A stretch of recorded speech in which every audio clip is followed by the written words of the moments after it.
Hello.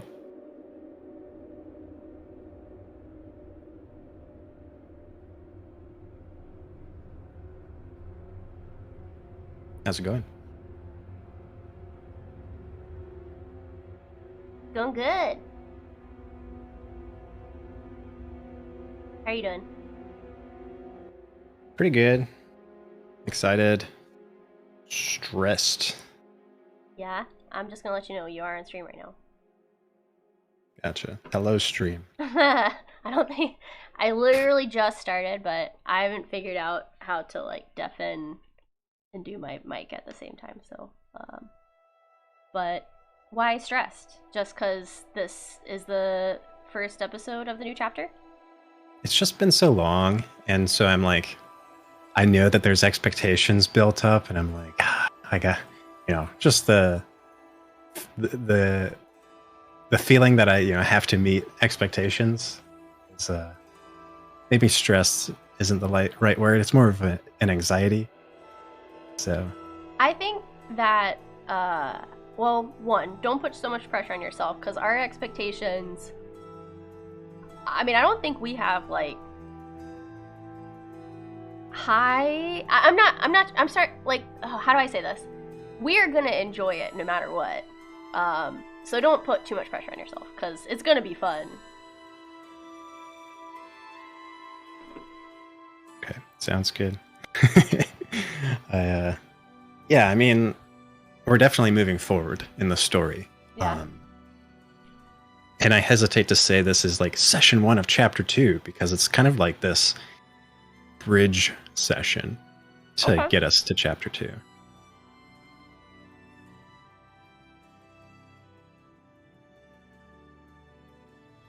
I see M on cam.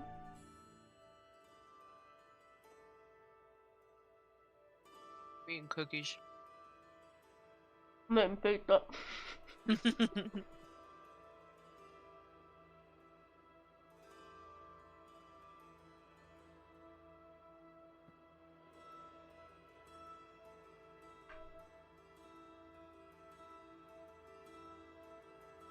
I had to refresh to see y'all even joined.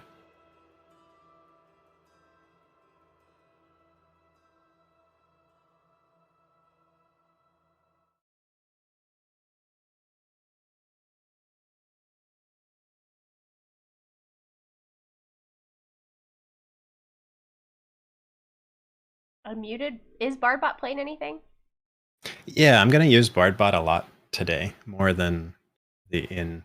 Well, I actually, I just am switching songs right Oh, now. okay, okay. Because I had muted him. I'd muted it. So, okay, cool.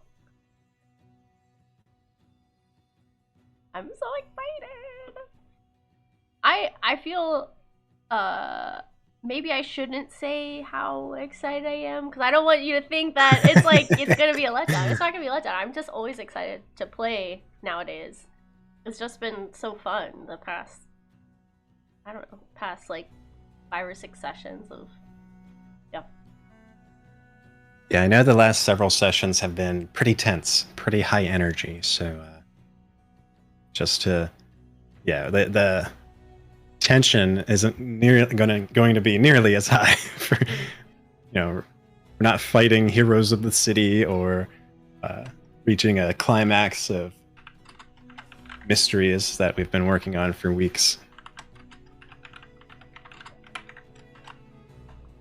And I didn't know that Euro was going to join, so I had written something for Gigi, but I don't know how accurate it's going to be. So maybe we'll just chill in session. Yeah, that's pretty cool. I'm glad that they're gonna join.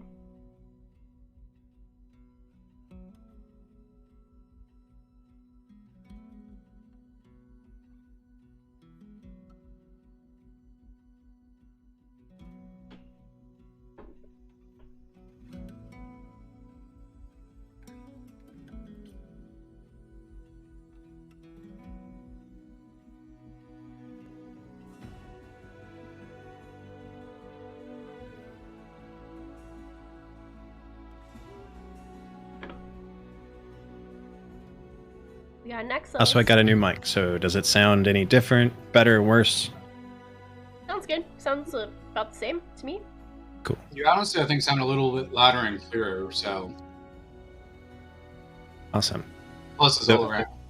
The way it was rigged previously, the mic was being captured through the sort of listening port that was then plugged into sort of the mic input on my mixer. So now it's actually plugged in like a normal mic. It's a different mic entirely, but we'll see. If I cut out at all, then it's because I haven't really configured the noise gate too much. But we'll see.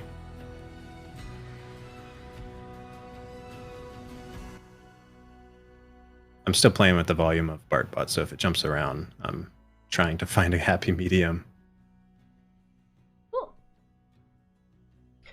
So, should we try to do a little recap while we're waiting? We're just waiting on. We're waiting on 2, right? Yeah, 0 and Yura. Maybe we can start real early on in the story to like give some time for them to join. Yeah, I was going to ask for somebody, like, we can sort of recap recent events in character, but just overall, chapter 1, if you want to go ahead and recap anybody, that's totally cool.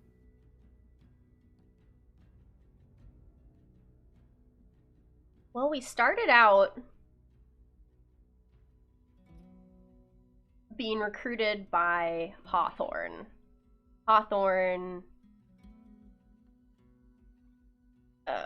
What's Hawthorne's race again? She is a gnoll from the Abyss. She's a gnoll from the Abyss. How cool is that? So you're saying she's a Nolty girl? It's been too long. I couldn't hold him back. Jeff, you don't have enough children to be making these jokes.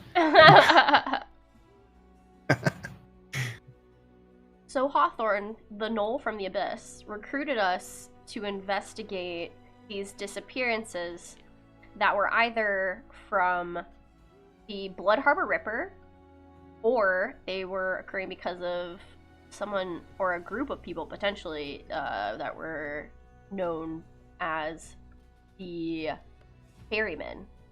The Ferryman? Ferrywoman? Anyway. We went through a lot of implementations of what that could be. Could it be a literal fairy? Could it be, yeah, like you said, the ferrymen, the fairy woman? Yeah. We investigated a lot of leads. I guess the first of which was some murders. Was it we went first to investigate some murders in the Blood Harbor district, is that right? Yep. And I don't think we Gosh, I'm like thinking back to the first episode. We were like going to investigate. And that was when Riker got pickpocketed by the halflings, who he later ended up adopting as his own children.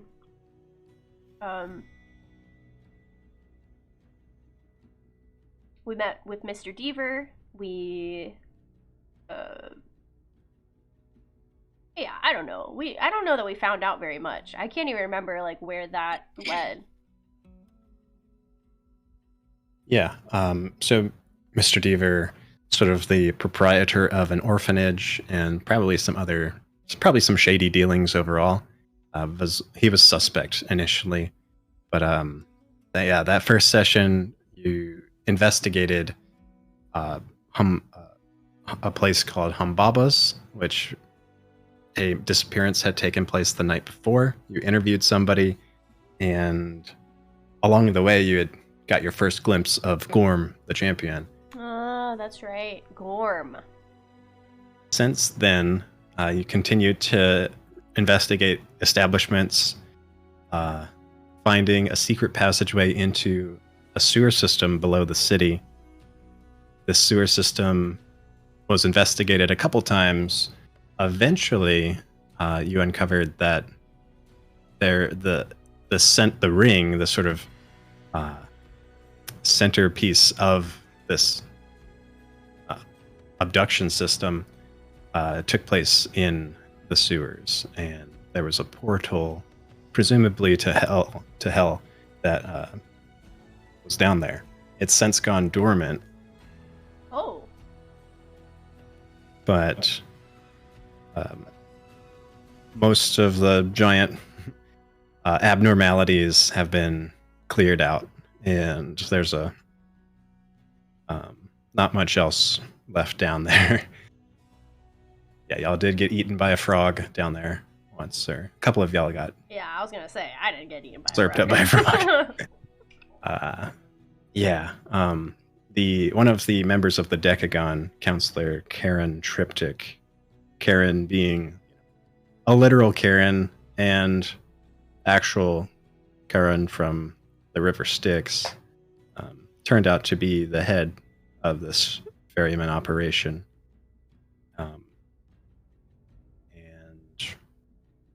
And had her tendrils all over the place. She had...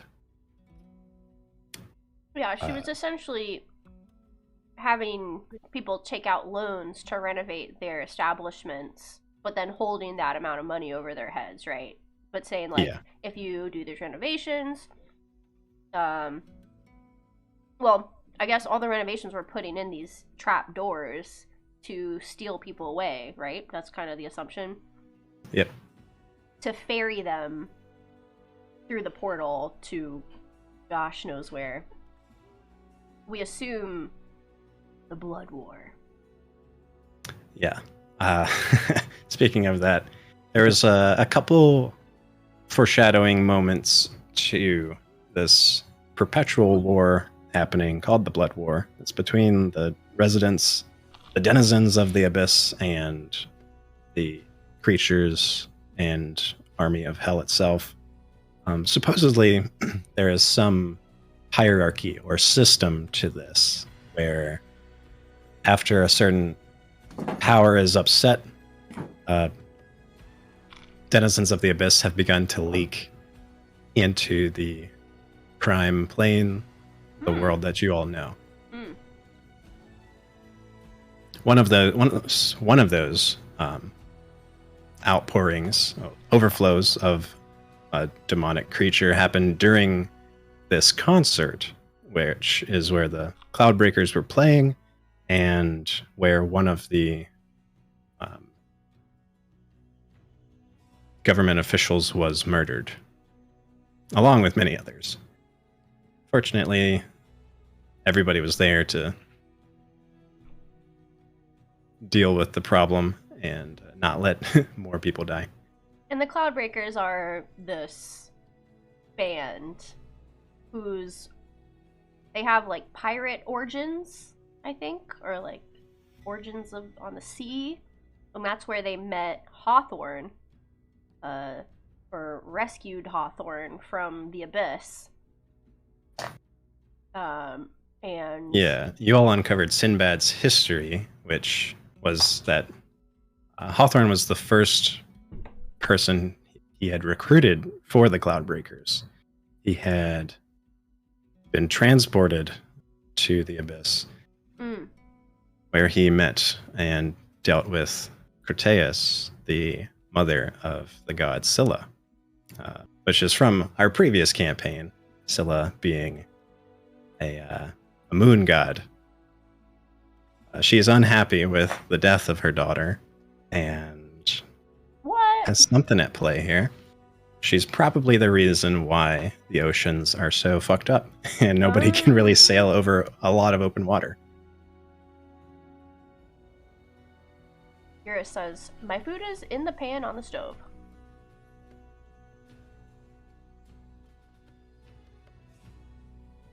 So, how did the Cloudbreakers get... Is it Hawthorne that entangled the Cloudbreakers in coming to Círdan and, like... Or, like, do they live in Círdan, or are they always... Or have they been hiding, or... Yeah, go ahead. Sorry. Sinbad and Ajax are from Círdan.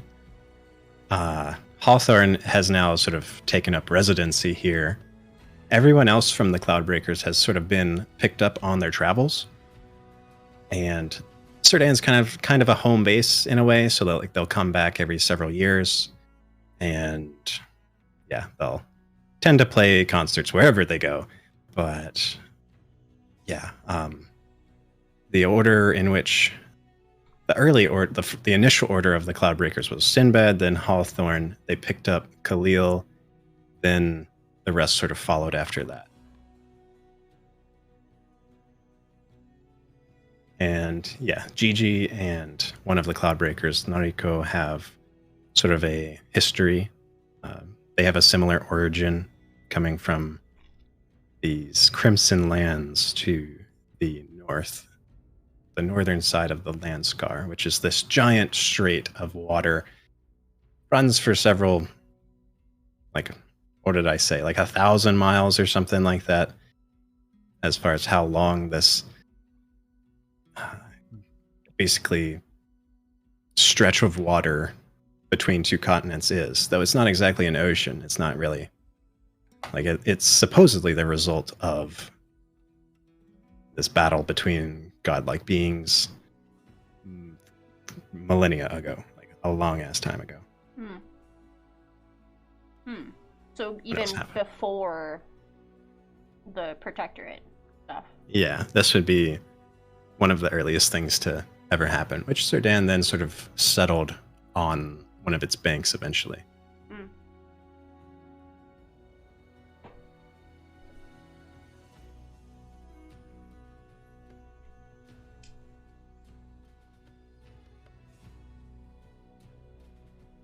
Yeah, what else? Well, character-wise,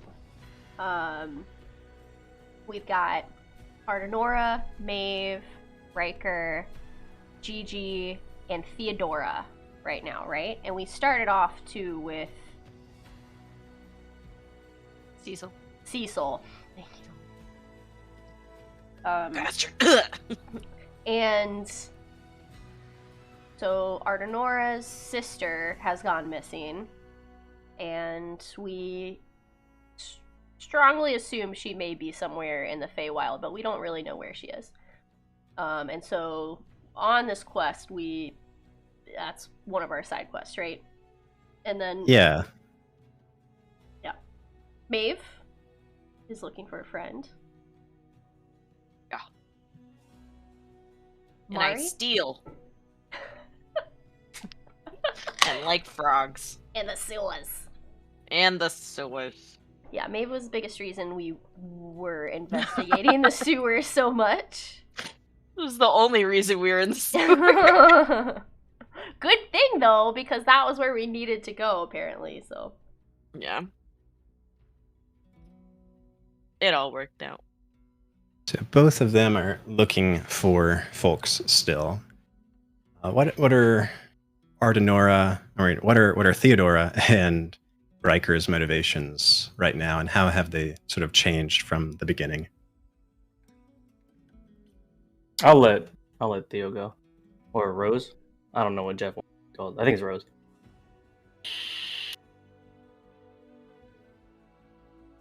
Okay. I guess I'd have zero time to think. So. Well, we can say, like, so the Rose thing. Theodora is a half-orc that comes from a society of half-orcs and came to Serdan. I'll let Theodora explain more of that, but basically making a name for themselves in the arena, and then in our final battle in the last episode, I can't remember. Gosh, do we have 2 episodes? 2 finals? Anyway, they gained their new name from Gorm as he was defeated and took off his enchanted or cursed armor, saw Theodora's bright red hair, bestowing the name Rose. Yeah, Theodora, if you want to take it away. So Rose, sorry. Theodore's previous experience was mostly dealing with her own people and her own customs. So experiencing not only experiencing a whole different side of things, from the gladiatorial fighting to how they build a city, she's also come to honestly get her first non-orc friends. She's now got a group of people that she's spilled blood with and very much appreciates that, and not only appreciates but also appreciates the uniqueness compared to her, because again, having only ever worked with other half orcs her entire life, there was a number of things that were unspoken, but also a number of things that were always the same, and that's not the case here. And again, she's come to appreciate that. In addition, she's sort of come into her own in terms of having a little bit more confidence in herself as well. Yeah, and I think what's the span of time that it's been that we've known each other? So you knew each other for about 20 or 30 days before about 20 days before the campaign started. Since then, it's been about 10 or 15 days. So it's been a month, give or take, right? Yeah, roughly. And then in this span of time, it's been about another 15 days or so. So we're almost at 2 months. We've known each other, and yeah, we've spilled a lot of blood together. We've really I've spilled a lot of blood, correct. We've done some shit. And seen some shit. Especially like the concert night when the thing came up out of the ground. I mean, like that, and then in the very final episode, we shared the experience of the Empress of Sudan revealing her true form to us. So we've had all these experiences that have brought us together that definitely make it compelling for us to continue to be together and work together. To build on what Jeff was saying about the spilling of blood together. I just found the line. It's Dawn, or we're going to pick up beforehand, but you're meant to meet with Neonema at dawn of day 60 of Frostcrest. So that's right. We started around like day 22-ish. So yeah, it's been almost like 40 days. Riker, do you want to pick up with what your motivations are? Sure. I don't know, because it's changed so much. In my head, originally, Riker was a very rough around the edges character and was like solidified. And then I got fucking swiped. My money got swiped in the first episode. So a lot has changed in his character for sure. His motivation was always to find his brothers, or his brother, after finding out that he was still alive. And now that he has answers to a lot of questions, his motivation really now is to leave Sudan. I don't know, his sense, I guess the whole hero building. I'm so glad that the first chapter has taken so long for my character specifically, and this is kind of selfish, but it allowed him to grow a lot. So like now that he has, his 2 adopted kids, a potential relationship, and then just being able to leave his estate and his wealth to a trusted family member allows him even more potential for character growth. And I think for him, it's more of, he took those 2 years to go sail at sea to find himself or whatever.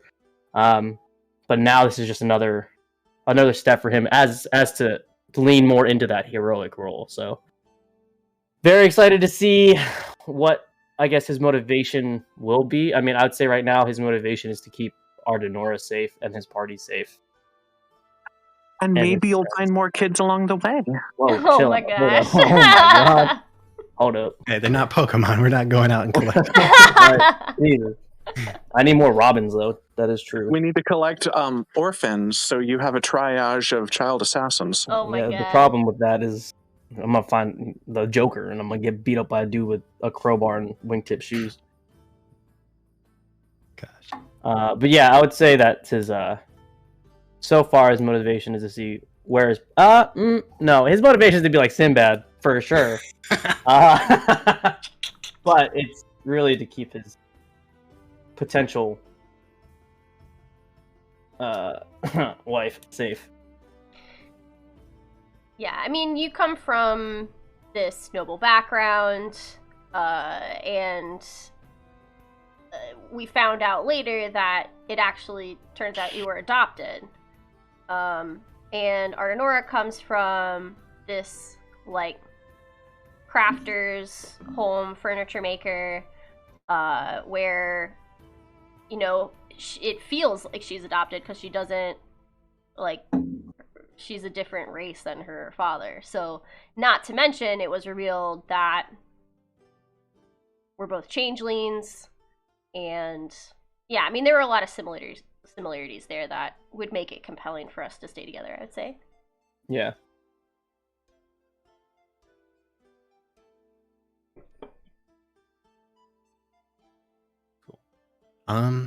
Yeah, what about Gigi? How is Gigi's personal motivation shaping up after these recent events? Well, honestly, I'm actually really inspired for Gigi to kind of face his past demons instead of just running from them.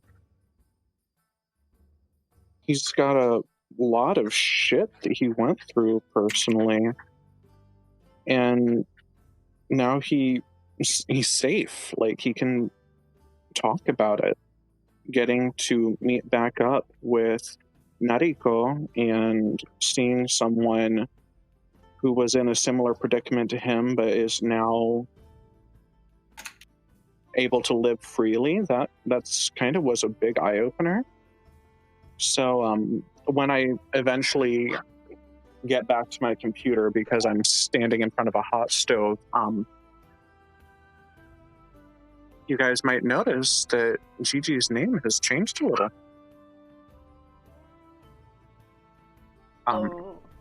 Oh, really? Yeah. Because Gigi is not Gigi's name. Gigi is a childhood nickname. So I'll do that more in depth, like when we get into session. Also, I want to ask, has anyone done any respecking that they want to share? Or did I miss that part of the conversation? I'm sorry. Yeah, I can just sort of do like an overview of everybody just for chat. Okay, I'm sorry. So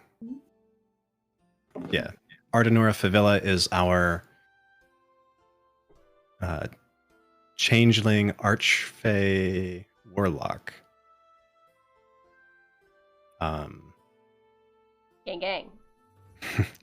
Theodora Avelt is our half-orc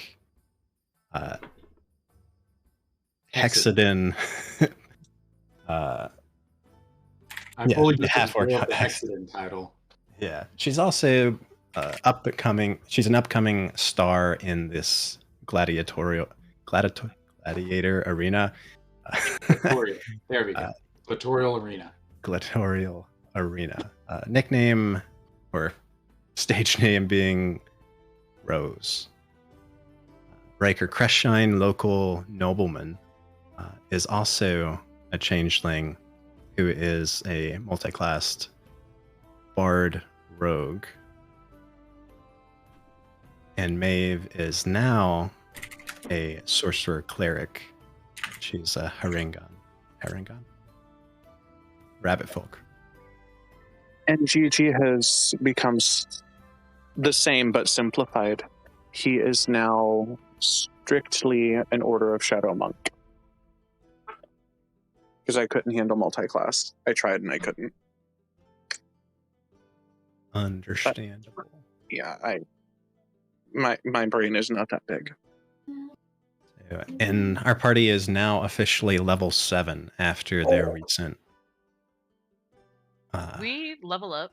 completion. Yeah, Y'all- I y'all- definitely did. Like, Y'all have already Have leveled I? up as far as I can tell. Yeah. Oh, thank the Lord. oh, there it is. I was like, I did have Oh, to hell yeah. import y'all, so Wait, I get to level up one more time? Hold on. Why is Ugro in this campaign? I'm scared now. he's coming. Oh, no. go ahead and make sure that your characters look good as far as items, money, that sort of stuff. Everyone did get 2,000 gold each from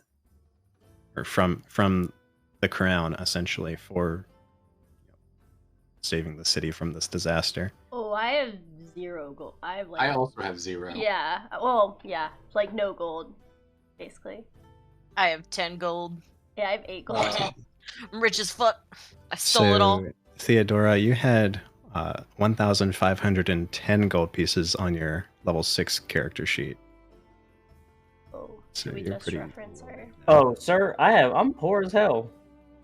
So What? yeah, you should still have access to your level 6 player characters, which Okay. might have the old gold amounts. We can just There port we go. that.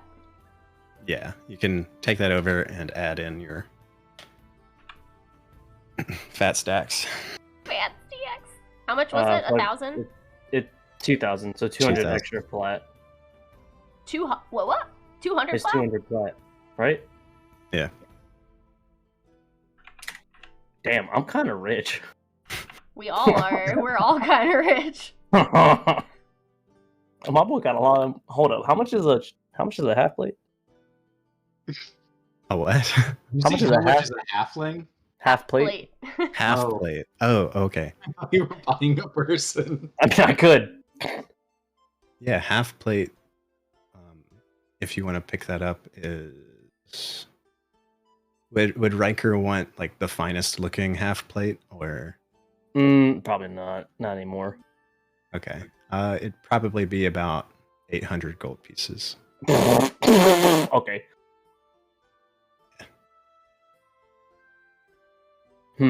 I kind of do like the new character sheet, at least for the spellbook portion. The little dots that I have, my spell slots. Nice.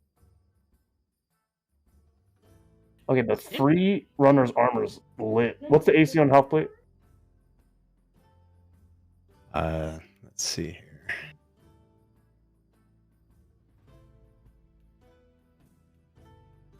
Half plate is 15 plus your dex mod to a max of 2. Okay. So you could reach 17 with that. That's real nice. But I can't do my cool free runner armor stuff. Whack. Okay. Oh shit. Okay. I forgot what spells I took. That's fun. Sorry, go on. I'm gonna unequip my bow. There we go.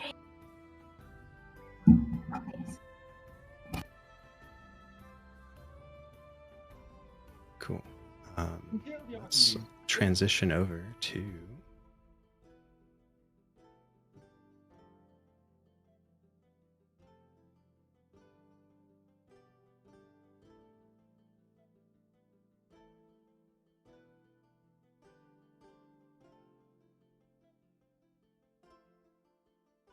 all right. Trying to activate it. There we go. Should be coming over now. So yeah, this is happening at some indeterminate moment before y'all's departure. Essentially, you all had 2 weeks to get stuff done, do whatever you need to do, say goodbye to whoever you want. This is sort of not long after. We'll say after the date, but not long. You still got several days before the departure. So we return to our cast of outcasts and oddballs meeting once again at Hawthorne's place, discussing all the recent events of the last several weeks. As a result of these recent events, I need everyone to subtract 1 from their sanity score. Huh? Ooh. Ardenora, subtract 2 for the giant eye in the sky you saw that one night. Oh, good. That's Do good. I have to do 2 as well? I just rolled for it. Hell yeah. Yeah, go ahead. Yep. To me? Yeah. How do I do that? You should be able to go in and edit it. May have to click the lock on your sheet. I don't like how Trey's now implementing sanity scores because I'm already fucking low. What's even better is like y'all don't know the mechanics of how it's working. Not so- at all. I got Google. I'm just kidding. Where is sanity? It's the top right top of your right. sheet. Oh, Most. Right, most. subtract 2? Oh, Lord. Not that bad.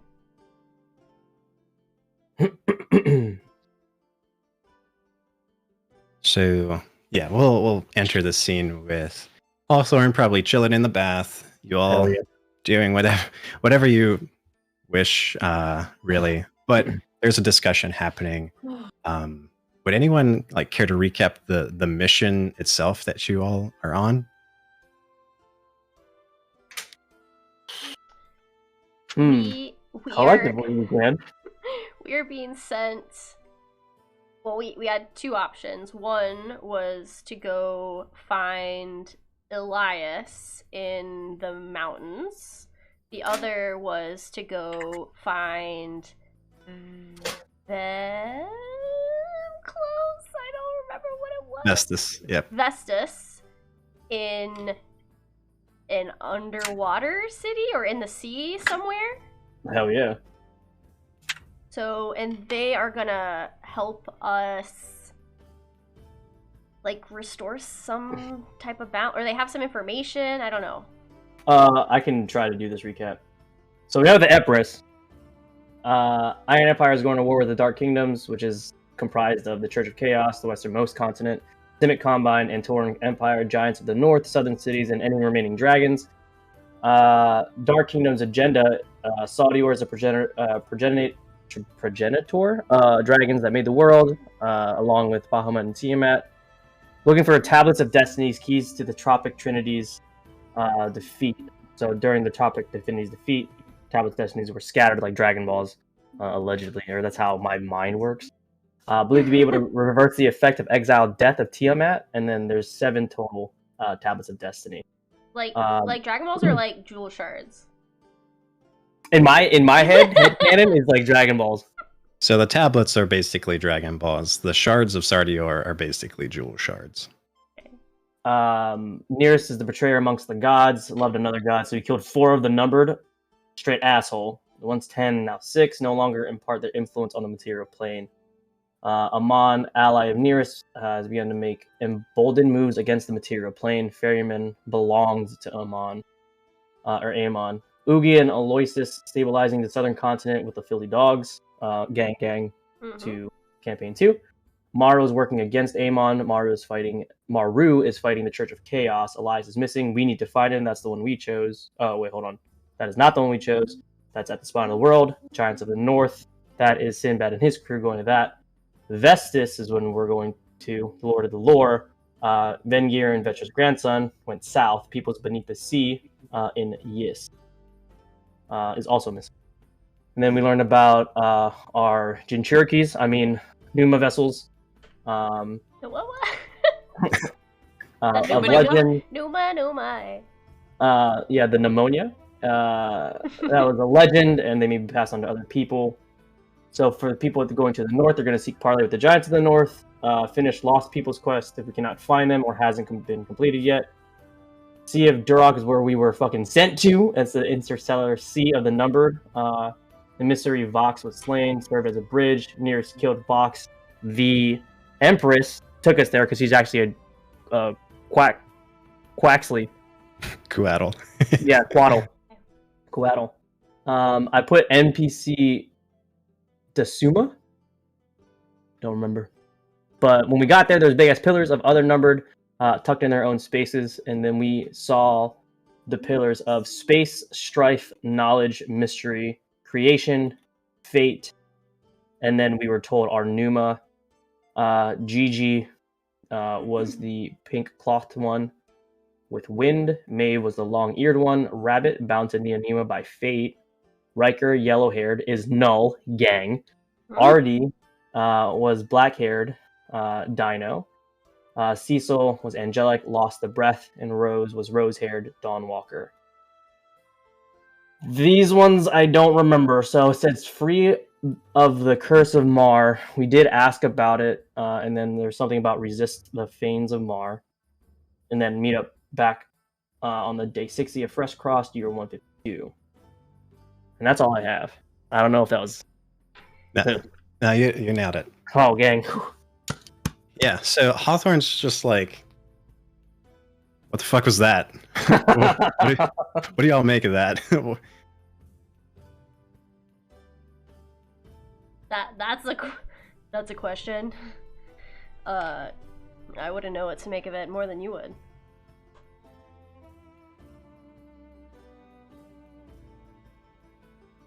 Do we actually know what Hastor's mission was in the quadrangle? He was seeking out this city.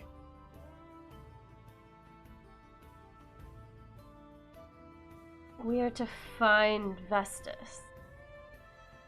That's right. Hastor... Okay, Vestus is in Hastor's quadrangle.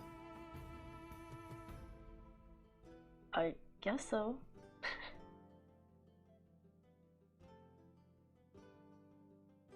And what of this war? The Protectorate and the Iron Empire beginning to have conflicts or something? And it seems a lot like, we might just be a pawn to them.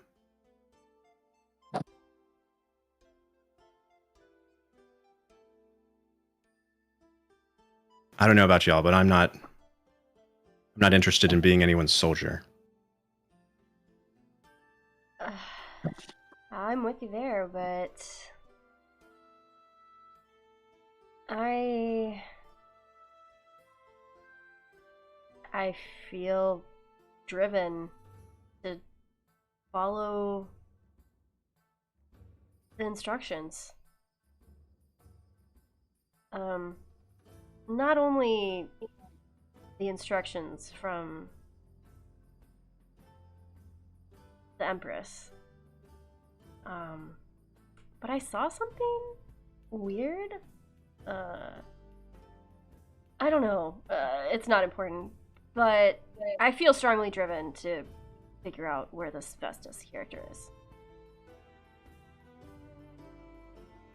I wouldn't believe half the shit I saw either if I wasn't there myself. Unless you meant something else? It's not important. Maeve just kind of glances over, kind of knowing.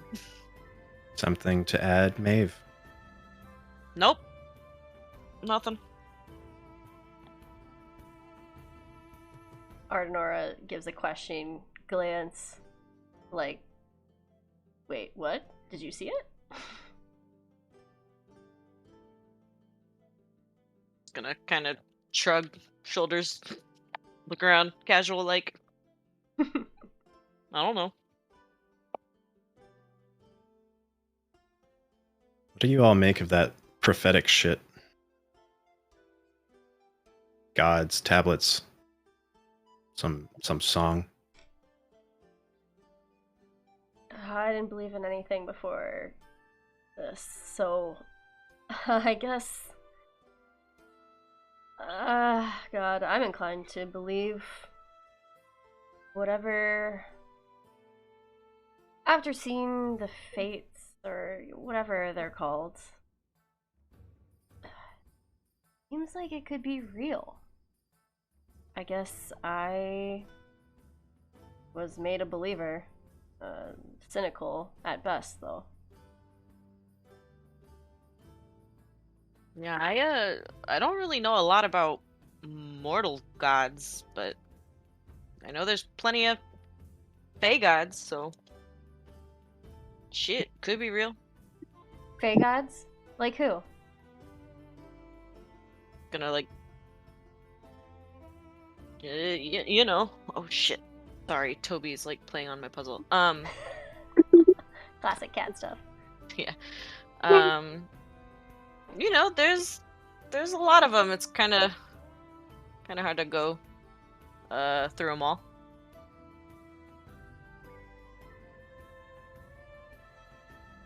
Gonna glance at Thav a little bit. I strongly believe that prophecies are put in place for those who plan to benefit from them in the future. So I say proceed with caution. Take it with a grain of salt. I agree with that, Gigi. What about you, Theo? Any of this scare you? Sorry, Rose. Rose just like looks at all of y'all and then shrugs and is like, "This ain't my first rodeo." God's talking, saying cryptic stuff. Fate of the world, yeah. This ain't the first time. Do you make it a habit to talk to gods? I wish I didn't, but I do. I'm Right. confused. Wait a second. You need to understand, you usually don't talk to gods. They choose to then talk to you, and you usually don't get a choice other than to listen. I'm very So, curious. Kind about of like you what mean. just happened. Exactly. What happened Well. in your past? You talking to me? Yeah. No, I couldn't realize if you were talking to me. Shoot, I honestly don't remember exactly what happened with the dream. It's been so long.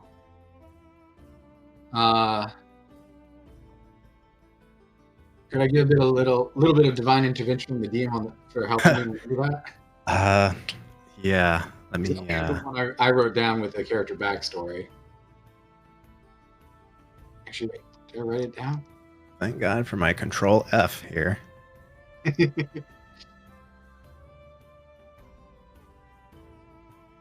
Out in the chat, pay respects. Yeah, I managed to not write that part down. I apologize. I know, no worries. My notes are a mess. I don't know it. I barely understand half what I wrote down. Do you want me to DM it to you, or just sort of word of God it? Honestly, it's your choice. I mean, the group's going to hear about it anyway, so I don't see it as much of a problem if you just want to say it. Okay. And I'm right in front of the keyboard. I've got the chat open, so I can write it down. Gotcha. If I recall, Theodora is the chosen host of Apexis, which the host is sort of the pantheon of half-orc gods. Whoa. And this is kind of how she channels, this is where she channels her warlock sort of powers from. The collective host is her patron. So it's her gods sort of. I remember it now. It's her gods in essence, like looking on as the equivalent patrons, but the crowd is like the ancestors, pretty much. Correct. Yeah. So like when she would have these dreams of meeting the host, it would very much be like she's in an arena and all of her ancestors are in the stands. Yeah, even people that aren't necessarily in the family, but are like well known in the orc society as either great war chiefs, doctors, warriors, builders. Those who've literally carved their name into the half orc history represent themselves there. That's cool. So they're like watching you, watching you achieve these things, especially when you're in the arena or fighting. Exactly. So when she's in the arena, it's like literally 2 arenas for her at once. Cool.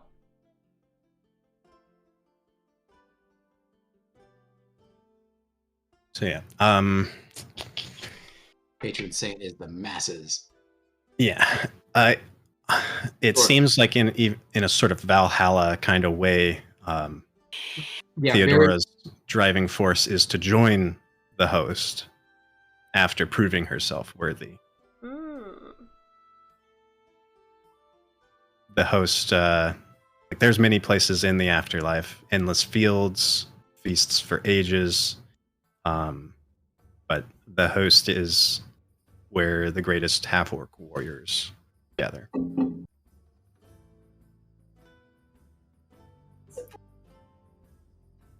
So yeah, that's a lot, Theodora. That's a lot to keep to yourself for a long time. Yeah. I'm surprised this is all coming out now, but doesn't surprise me that, or I guess I believe it.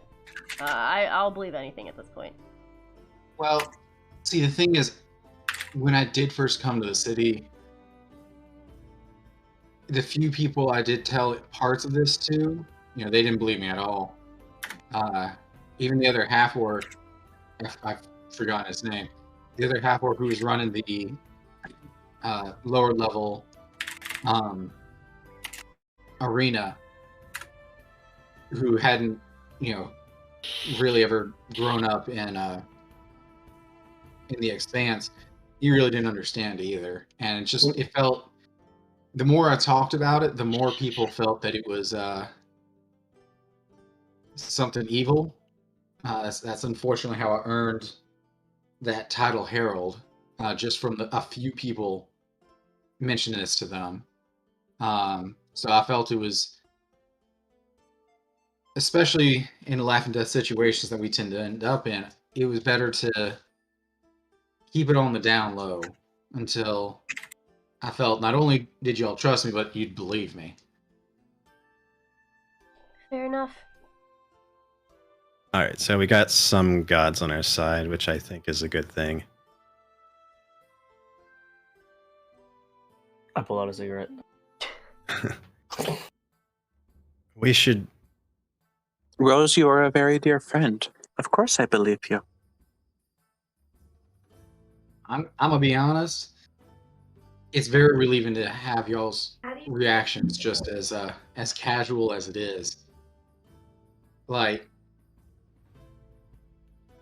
again, everybody else's reactions are either like slowly backing away or immediately just dipping. And a few people like, and then the moment, you know, they get a chance, they just like, I'm out of here. So it's very comforting to have someone outside of the Expanse believe me on this. Honestly, it's very stressful. It's been very stressful for me because I sort of got signed up to this without really knowing. So yeah, it's been weighing on my mind for a while.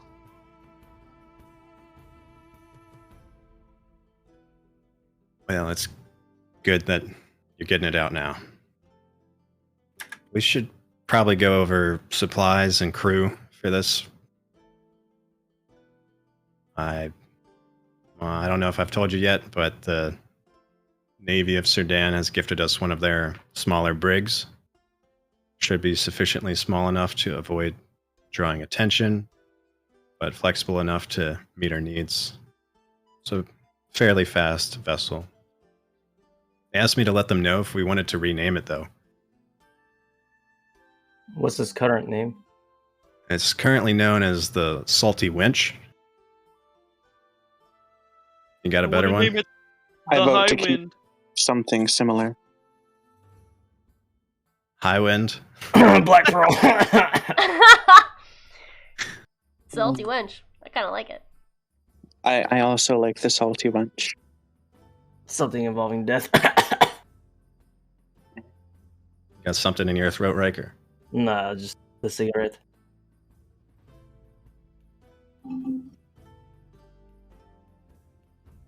Salty wench is fine.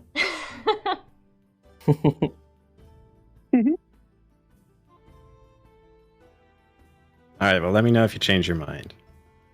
Immediately Google's pirate names involving death.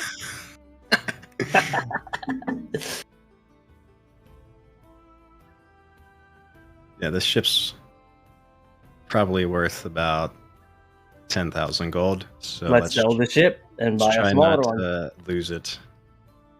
Sell the ship, buy I a mean- smaller one. I mean, if we're Harless, then we should probably have a nautical brothel. Excuse me? An on-board brothel? What? Gigi, where's this coming from? Nautical, at sea, not on board. But where would No, it be? Like the boat is the nautical brothel. If we're a bunch of Oh, harlots. the name of the ship. Okay, I understand. Oh, the golden squid. I'm sorry.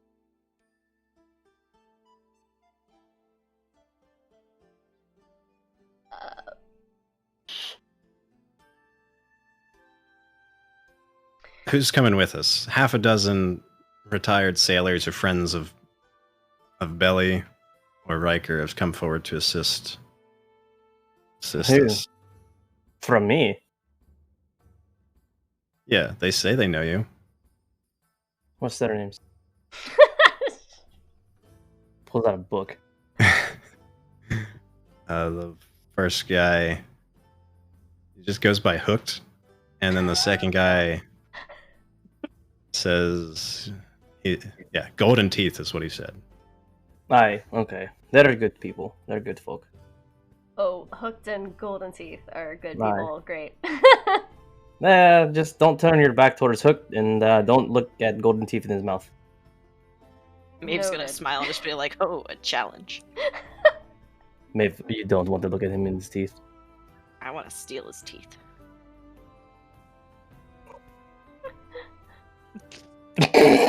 I'm gonna leave that alone.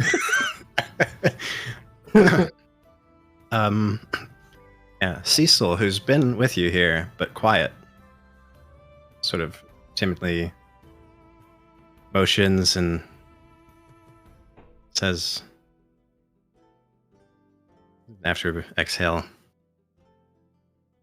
guys, after everything, I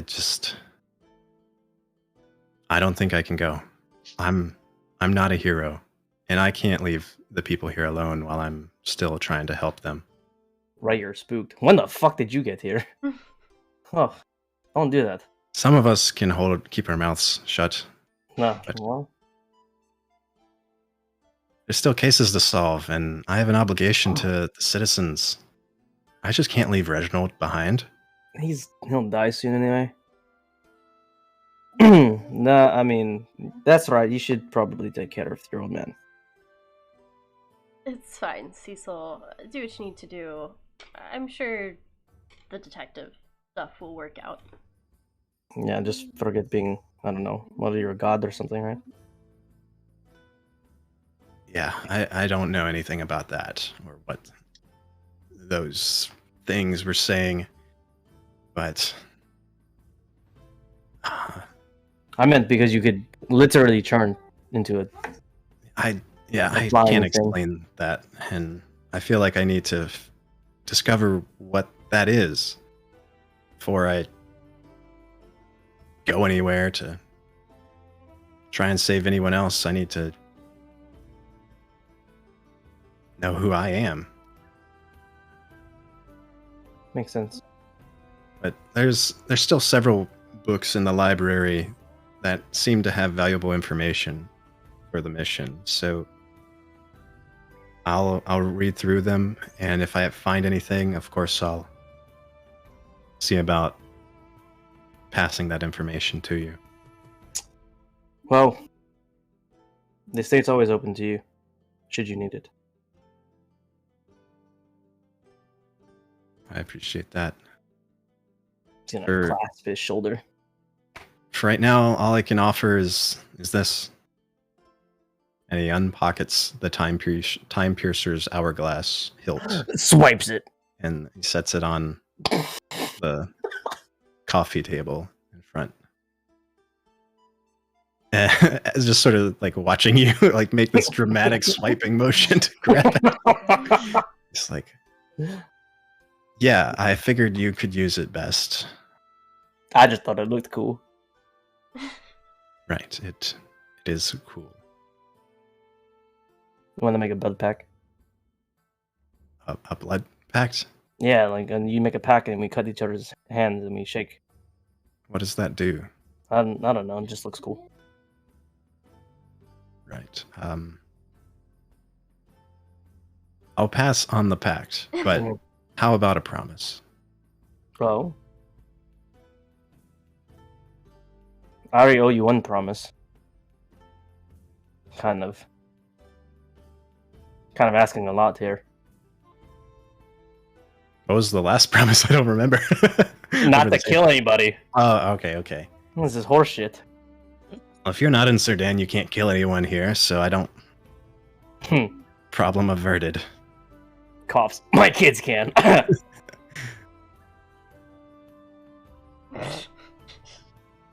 gonna make your kids into little murderers? Hey, whoa, chill out. Look, they're not murderers. They're vigilantes. Hell yeah, brother. Anyway, that hourglass is too useful to leave here with me. So, one side slows time and the other speeds it up. You'll figure it out. Immediately attach it to my wrist blade. No, just box it.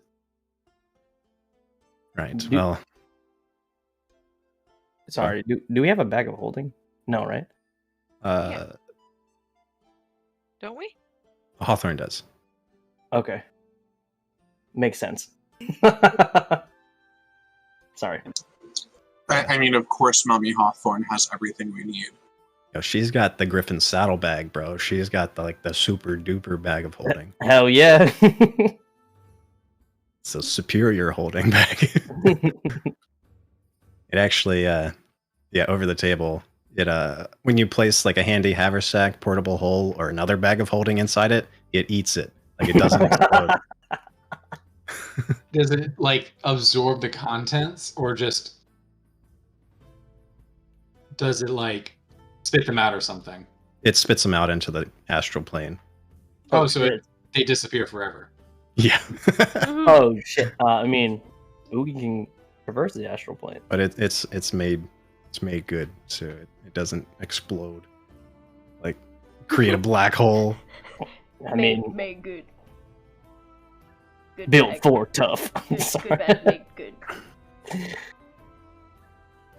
Well, Hawthorne, speaking up, if Cecil's staying behind, can't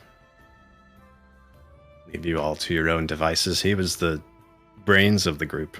Whoa. Excuse me. No offense. He just had plans.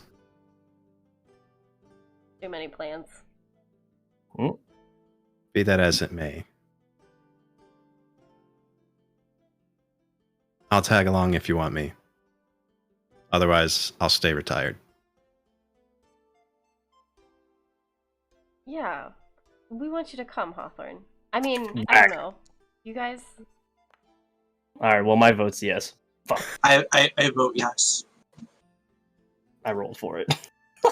I mean, look, Hawthorne, I don't really have that much experience with the sea, and I would appreciate you being with me. It might make me feel a little bit better. Hawthorne does have the bag of holding, so I guess just like a traveling backpack. And can probably save my life. Theodore is gonna swing towards. Yeah, personally, I'd like to have you come along, but at the end of the day, I feel like it definitely should be your decision. I'd hate to put you in an environment you don't want to be in, but I mean, you're the whole reason our team's together. Plus, don't you think you'll get bored? I won't get bored, but Alright. Sinbad will definitely come back to give me shit if he helps save the world and I don't do anything. So fuck him. I'm going. I thought Yeah. you already fucked him. Whoa, Gigi. He doesn't mean it, Hawthorne. Or, just let it slide. Did I say something wrong? Maybe we don't mention their past relationship. I think it's a point of, Contention? yeah. Oh, okay. Yeah, Gigi, give me a charisma save. The performance was the hot take that Theodore did, like, just talking to Gotcha. Okay, we'll see if he rolls. What he rolls there. Okay. Low. trying to cover up the scene a little bit. Can I Should help? just- Can I help with Impressed it? with I'm not malicious. I'm just naive. Careful, Gigi. I'm sure a lot of these concepts are foreign to you, but some people don't like talking about their past. Okie dokie, Smokey. Right. And Well. he does a bow.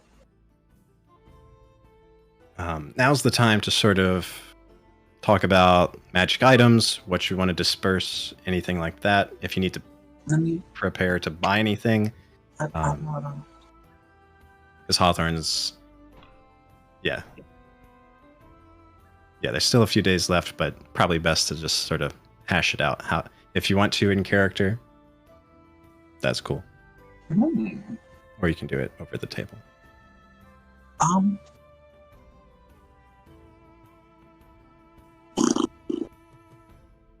Hold on. I'm reading.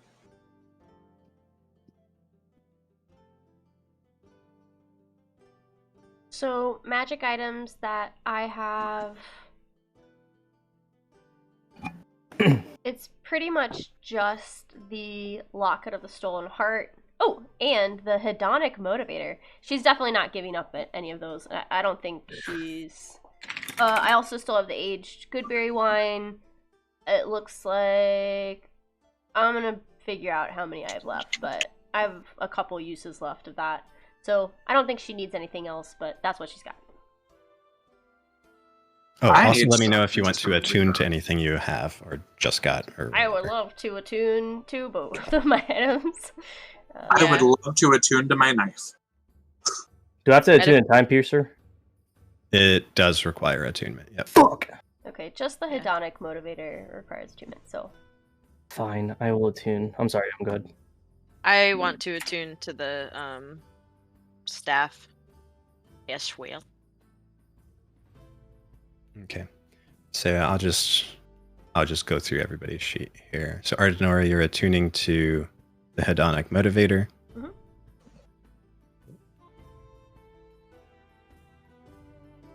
Yeah. So yeah, everything there. Over the course of these days, you're able to sort of to experiment with the items and sort of with attunement get a feel for how they work. To just sort of explain how you all know all this text that accompanies them. She takes a couple people into her lair. The Locket of the Stolen Heart. Do you attune to that? Put it on? I put it on. It doesn't say necessarily that I need attunement. But Right. I mean, Okay. I would like to attune if it needs to be attuned to. She's definitely gonna be looking at it to see. She's gonna look at it every day, every morning, every night, to look in it and see who it says.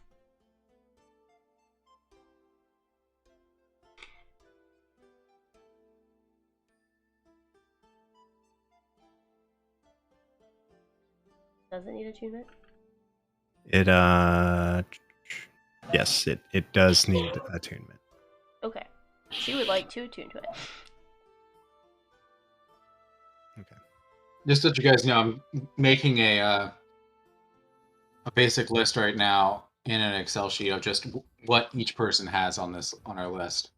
Okay, sounds good. Love not being the only note taker. So, Do you want me to list off my items for you so you can update? Honestly, Or do you think you already have them? well, for me, getting the list up would be great. I only was able to catch the. Oh, I thought you already had the list up. You talking about our quaddle items? I'm just talking about any unique magical item that we've encountered so far. Oh, I only grabbed 2 of Ardenora's that were just mentioned because I had to find the Excel sheet on this computer, but I've got those down. I have a bunch of shit. Mm-hmm. I just know we've got so much. I do genuinely think it's a good idea for us just to go through and keep track of it, because Yeah, Riker is always swiping everything. I know as Gaz, there were items that I actually missed/forgot about. So I'm just trying to make the list for all of us. I think I got you squared away, Ardenora. You should be able to see some of the effects of the locket. Oh.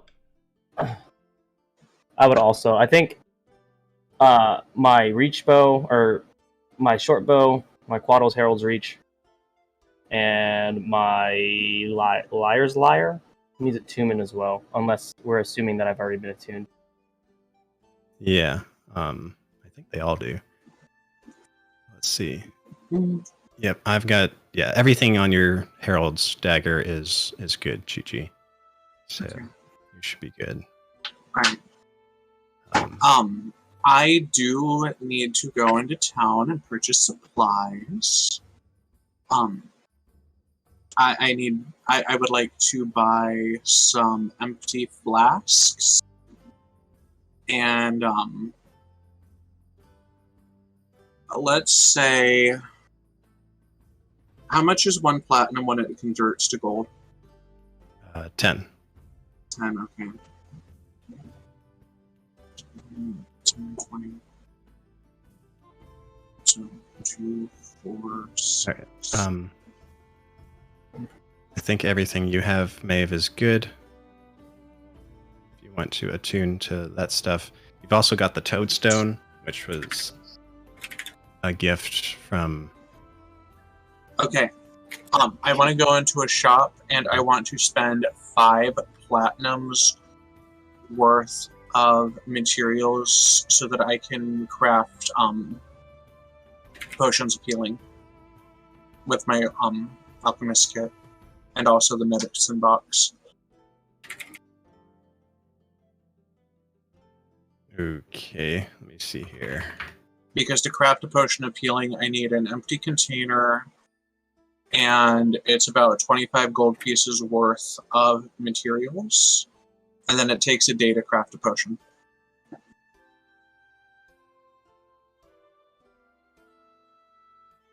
I did my homework.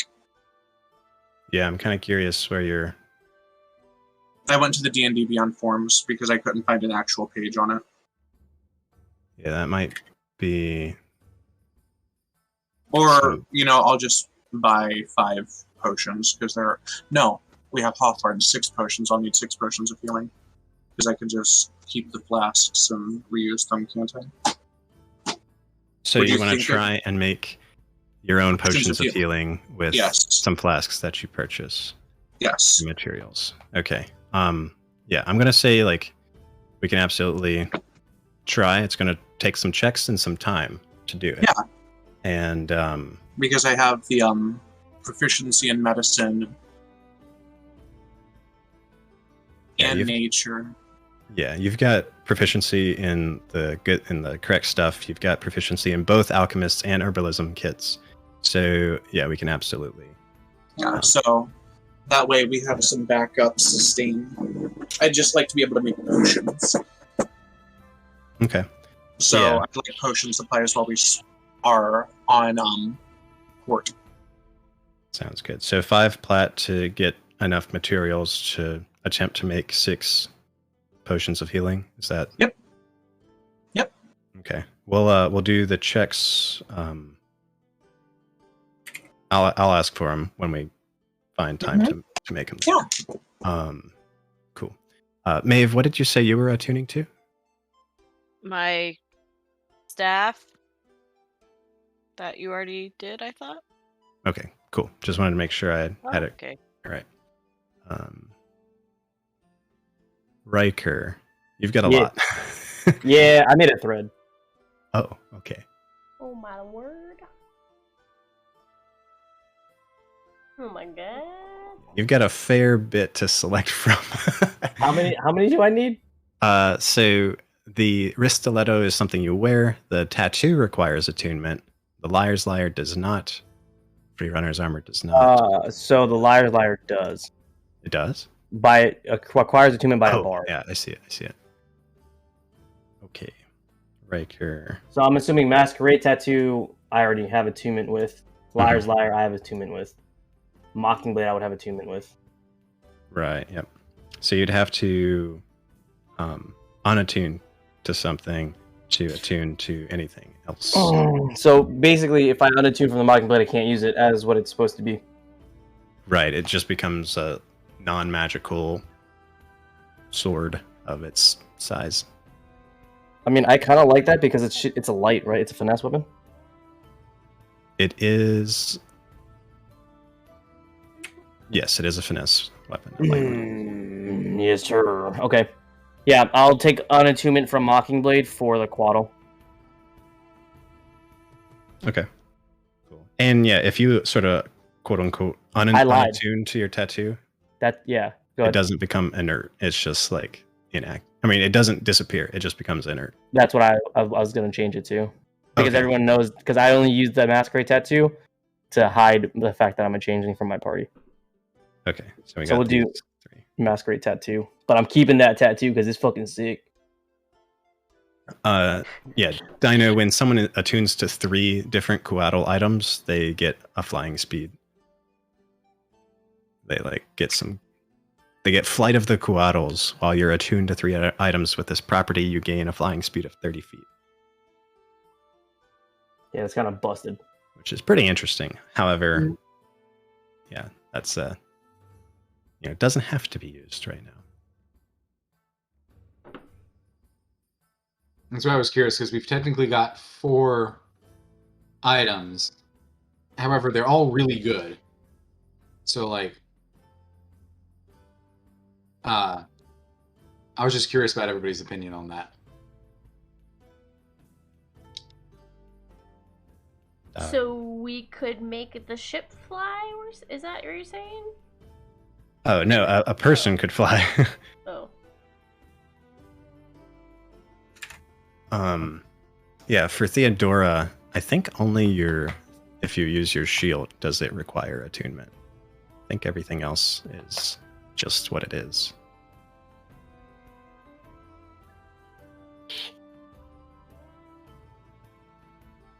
That's if you choose to use it. Like, you don't have to.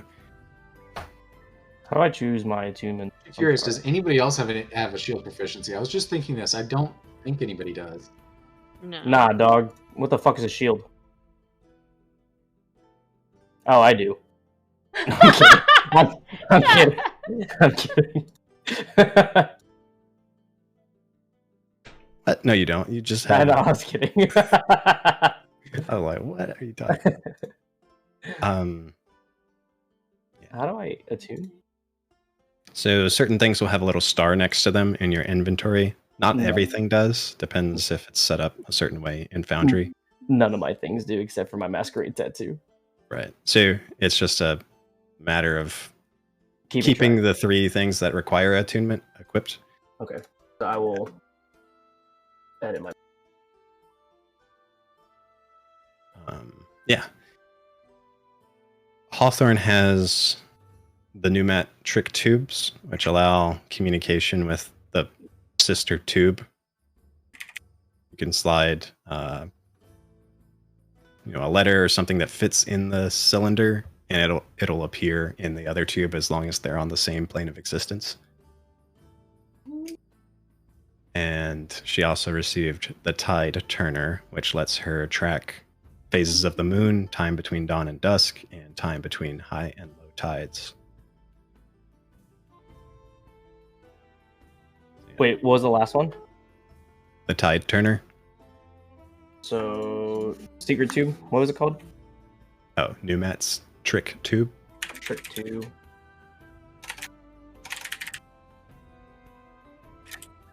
Trick Tube. And then Tide Turner. Yeah. A lot of the things should be in the thread for the magic items below the Hawthorne Harlot channel. You may have to scroll up a bit to see where I started the thread. But maybe if I just add everyone, it'll show up for you. Because I see my thread, I don't see your thread. Actually, it only adds people that are already in it. So I'll just add. I think at the top, like where the name is in Discord, there's a little hashtag. And you click on that and you can see all the threads that have started. Oh. Do you see that? Oh, yeah, from last session. Oh, okay. I think I got. That's so many things. Yeah, it's a lot. Okay. But it does. There's your sort of resource for what some of those things do. Okay, here. Yeah. And I'm gonna.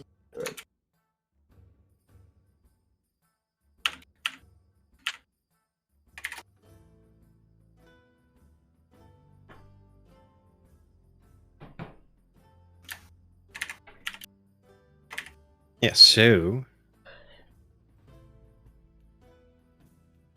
you'll have opportunities to swap items and stuff. But yeah, be thinking that's the current array of items for everybody. Do shoot, hold on. I got this. Give me a sec. Simple weapons. Do simple weapons also include ranged weapons? Simple ranged weapons or just melee? Yeah, there are simple ranged weapons. Like a short bow is a simple ranged weapon. Thank you.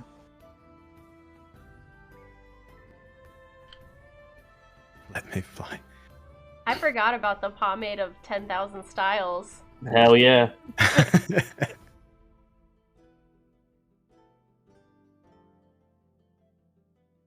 How much money can he bring from his estate? Fuck. Yeah, actually, how much? Let's see. 50 coins is a pound. So Yeah, I'm not even maxed on my. I'm not even encumbered right now, and I have a lot on me. Yeah. Depends if you want to bring bags of coins with you. They got debit cards in this fucking. I don't think we're gonna need a lot of coin. So Do we want to bring like a chest of money? No, Like absolutely not. I'm actually asking because of the pig. The Oh. purse piglet. Ah, yeah. What's that do? That just holds money? From what I've read, I don't see a limit. It just says it eats up to 10 to 1,000 coins of any denomination every hour, but it doesn't say anything else. Like there's no upper limit. Does it give them back? How do you get them? Yeah, I mean you can take it back. Nah, that's it. It just goes into the pig. That's you it. just like query it? Like how do you get the coins out? So It's like one of those stress balls. you gotta up on it. He poops out the coins. I think it either like it gives it has a little cork in the belly and it pops them out that way.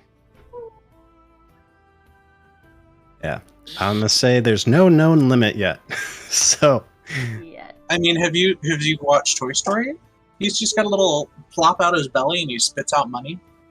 Yeah, but I assume, if this thing's eating 1,000 coins per hour, if you open the cork... Can you link? You actually request the amount of coins you want, and then it spits those out. Okay. It doesn't say that. The text is really small.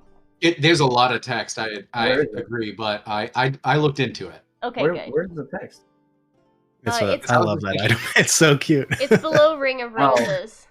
I was just thinking with if Riker can bring a lot of money, Hell then yeah. maybe we give it to him and he literally can become like the walking bank. Hell yeah. Wait, hold up. Well, Hell because yeah. you're gonna Our money. Little piggy. It's our money, I just take all of it. Oh, the best assassin thief ever. What? I truly don't think we're gonna need that much money when we're going to the bottom of the ocean. You never know. Also, You never know. keep in mind the pig could be stolen, so Agreed. it is a separate item I am not taking a bunch of money. away. I wish from I the was codes. I wish I was a Horizon Walker. I could just put it in fucking. Though, yeah, We could always put the piggy in the pocket dimension of the Griffin saddlebag. Griffin saddlebag could also be stolen. Yep. It's not the Actually, Um, wait. Is the pig like another bag of holding? Hold up. Would it be it just exited into the astral plane or whatever? No. Okay. So when it does, it imprints on you and considers you its owner. The owner can hold and gently shake the piglet. So the owner seems like Only the owner even if can it- get money out. Oh, so even if it's stolen, Yeah. it's not worth Yeah. anything. yeah, they don't know that. Okay, Thieves. true, I guess. and they're gonna break If it. the pig is more than 30 feet from you, it poofs back. Oh, Does it really say that? Oh my gosh. hold on. Let me read this whole If the thing. pig is more than 30 feet away from you, it enters a pocket dimension and returns to you. Oh. Oh, hold So on. it can't be It can stolen. be summoned to you or another allied creature's location as a bonus by saying the command phrase "Come home, little piggy." Oh my god! You can tell the figurine to return it to its pocket dimension using another bonus action to say the command phrase "Go to market, little piggy." This is the best item ever. The piglet has 5 HP, an AC of 10, and a walking speed of 30 feet. It does not need air to breathe. If the piglet is reduced to 0 HP, it cries out and shatters into hundreds of ceramic pieces. While your coins are not lost, it takes the piglet 1d4 days to rematerialize again before you. I'm sorry, If a it- walking speed? Yeah. This If thing the is owner- like walking next to us? Pig time. If It's a the sentient pig's piggy owner bank. dies, the distraught pig empties itself of all its coins, returning to its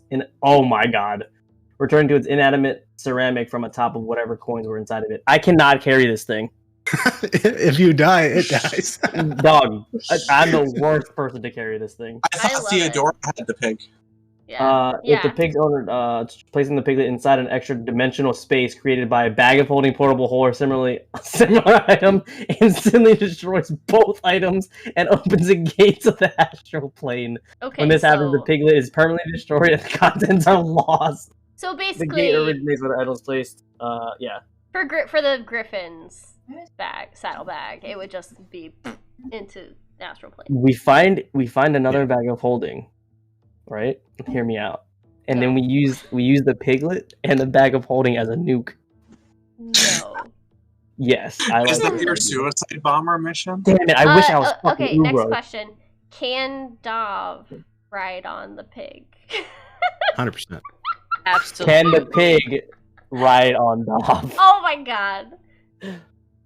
What's Yes. the size difference here? I'm And gonna say the pig is like a small loaf of bread, Okay. and then Dav is like the size of a potato. I'm learning enlarge. I'm learning shrink and enlarge. Next. I was gonna say, can we paint Dov pink to then mimic the pig? You sure can. Little Hell piggies. Hell yeah. I don't know if Dav would like that. I'll let you act that out. I mean, Maeve, Mom. paints herself pink. I'm sure Dom would love it. Oh, I forgot the Foxfire charm for Gigi from Nariko. Say that again, what? You've got the Foxfire charm in your inventory now. I don't think it requires attunement, but yeah, it's a little elemental. No, it doesn't. A little elemental fox that can be your friend. I have a kitty. Well, not a kitty. I have a fox. I have a pet. You have a foxy companion. Well, I mean, Nariko is foxy. Essentially, it's a way to automatically keep fires burning. You can campfires because it'll go find wood and bring it back to the fire. That's cool. Is this camp constantly on fire? Or is it like friendly fire turned off? It's friendly fire turned off. It Gotcha. won't burn you unless it doesn't like you. Does it Yeah. like Raker? Do what? Does it like Raker? Is there anyone in the party it doesn't like? What? I Who? don't know yet. You'll have to test it out. Is it the pig? It's No, the it's fox. I Oh, have sorry, a the fox. I have a Kitsune. Yeah, well, this fucking fox bites me. I'm killing it. Well, I mean, good luck. It's an elemental spirit. That's It'll fine. just Keep come summoning back. it. I'll keep killing it. All right. Well, there's still a few days before we leave. Take care of anything you need to finish, or say goodbye to whoever you need to. Can we go? Does anybody else want to go see what other potions we can scrounge up? Potions of healing from other shops before we go? Load up on potions. Hell yeah, brother. I feel like that's a solid idea. Yahoo! I haven't heard Oogie. We haven't met Oogie. Fuck. Correct. Where would you like to go? Oh my god, I gotta look at the map again. Where is the Yep, map? same, brother. Uh, It's pinned. What's previously nearby? get nearby. Well, I mean, you've got several days. This could happen at any time, so you really could go anywhere. But yeah, there's so far as discounted potions and scrolls, there is. I don't think you have the map pinned. Probably don't. Not on this server. Let me go Oh, grab right. it. Wait, let me ask, because there was that episode where we asked the lady if she could make the amulet of scrying. Yeah, that was. Yeah, it was in the market district. So let me scroll down. Yeah, here, let me. That was Fortuna. Fortuna. Her right. fabulous trifles. And would she have potions also? Maybe just two birds, one stone. Follow up with her. See if she's got potions. You can check. You didn't see any potions last time. Okay. Well, I don't know. Well, Are we checking in on the status of? I forget what we requested last time. it was the amulet of scrying to try to find Calcinova, our Norris twin. I'm sorry. But I'm not I don't know. I could do a quick check-in. I'm more worried about the potions. Yeah, there's another place that I think you got potions at last time. That Gigi was familiar with. Right. That was Catalane. Catalane Tingle Wrist of Catalane's Concoctions. That the lady I almost fought. Hell yeah. So Let's go there. Yeah, just don't fight her. Okay, that. I mean, unless she tries to rip you off, then do your best. A challenge. Ma'am, do not do that. My rival. I fucking hate it. Back to the one shot. let's see here. So yeah, checking in on the amulet of scrying. Gosh, it's been so long. I forget what we offered her. Let me. Or was it because Calcinova wanted an amulet of? She got an amulet that like an amulet of the plains is what she got. Mm-hmm. Let's see. So let's find.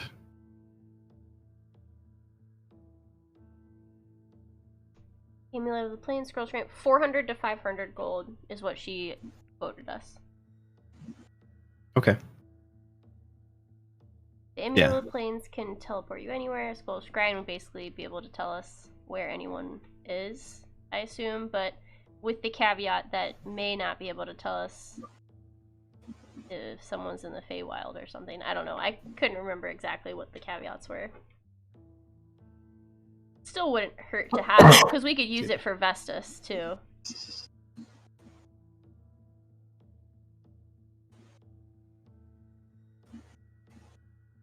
Yeah, so Amulet of Scrying would be about 500 gold Okay. from her. Does she have it? And yeah, so you walk in and she greets you, as pleasantly as she always has. She's always been slightly eccentric, but yeah, she has come across this trinket that you requested. I'll take it. She happily accepts, the money, and she'll ask, "Are you still searching for your sister, or is it someone else now?"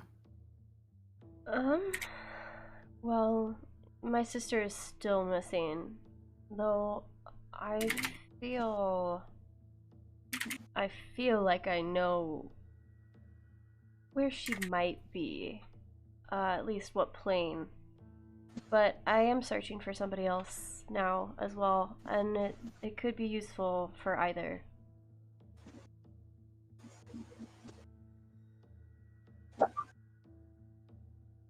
I see. Well, best of luck. The amulet has 3 charges, and it'll crumble afterwards. I see. Thank you for tracking this down. I really appreciate it. Not a problem. Who is this from again? This is Fortuna. Tuna. Animal planes are 500. Give me her. What's your passive insight?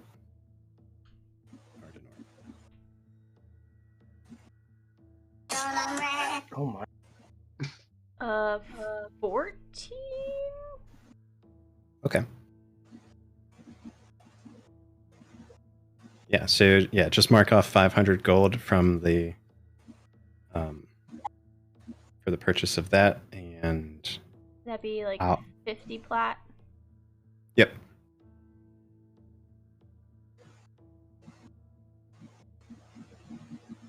All right, let's move over to Catalane, who will have some concoctions for us.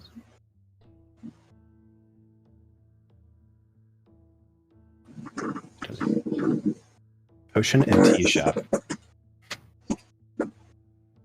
Oh, this lady knows me. Yeah, last time you bought potions of healing for 55 gold pieces each. He's ready to clean out her store. Roll me 1d4 and 1d10. Anyone? Anybody. Oh, Just Lord. one of you.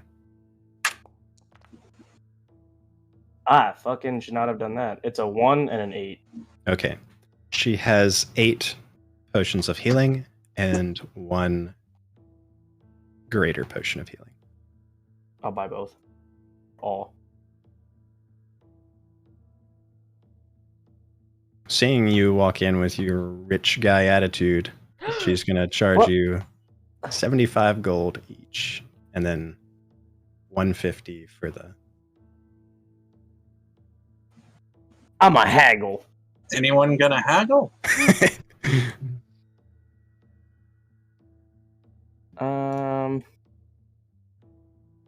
Could we do something about the price?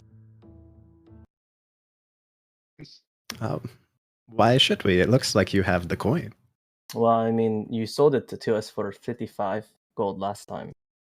That was the last time price. So I just love how the music cut out the moment he said let's haggle. That became much more stressful than it needed to be. How much did we? How many potions did we buy last time? I forget.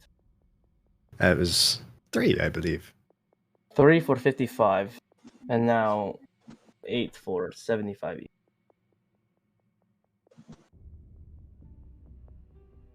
That doesn't seem right at all. You would assume the 3 would be more expensive, I thought. Well, other than the military or the navy, the guard, not too many people are able to afford my potions.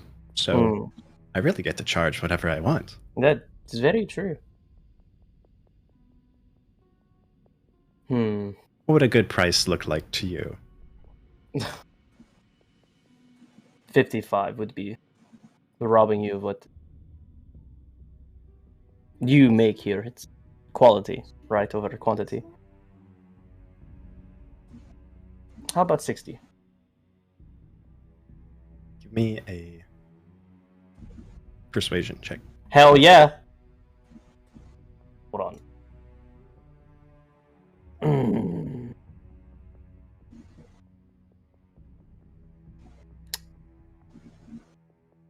You know what? I'm not going to do that. I'm not going to do that. I'm just going to go ahead and roll persuasion.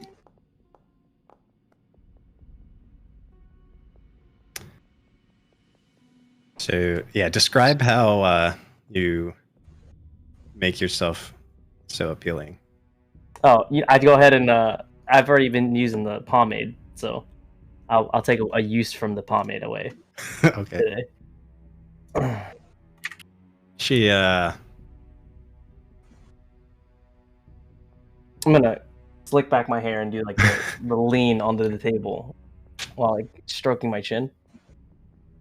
And how old is Catalina? Oh, she is an old woman. Hell yeah. Oh god. Oh god, no. Yeah, Let's hope she's yeah. She's an elderly gnome with black hair, oiled yeah. and shiny. Ooh, she likes the slick back hair. I'm obviously going to be complimenting how young she looks for someone who's been in the city of Serdan for so long. And, just laying on the charm a lot and just talk to her about how she's helped, not only the city, but the Creshine family so many times over the years. Especially with the war of the fucking Broken Valley. I don't know what it was. The Boulevard of Broken Dreams, yeah. Yeah, that one. Just try to cheese her up a little bit. Ham it up. She her squinty eyes just kind of stay squinty eyed, and her kind of permanent smug facial expression kind of just straightens up for a second, and she like clicks her teeth. Just like, and he's gonna smile. She's fine. Hold on, I'll get them. And she comes back off of her stool from around the counter. As she like walks around the counter, you can see she's barefoot. Hell yeah. She just wears this white apron that is long and basically drags on the floor. And in front of on the front section of the counter, she like slides open a drawer and starts pulling out these potions. So yeah, you're able to purchase 8 normal healing potions for 60 each. And what did you say for the greater?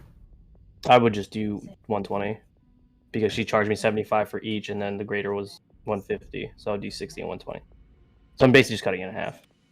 Gotcha. So you can strike off 840 gold. Or 80. 840 gold?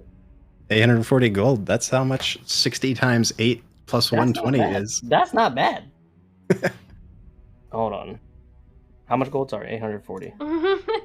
That's 84 flat. Correct. 834 minus 84. Yeah, Yeah, I'm gonna just drop them on your sheet since you picked it up. 407.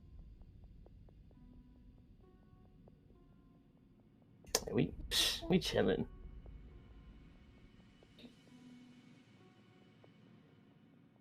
Actually, I think Ardenor has some. I'll mark it later. Okay.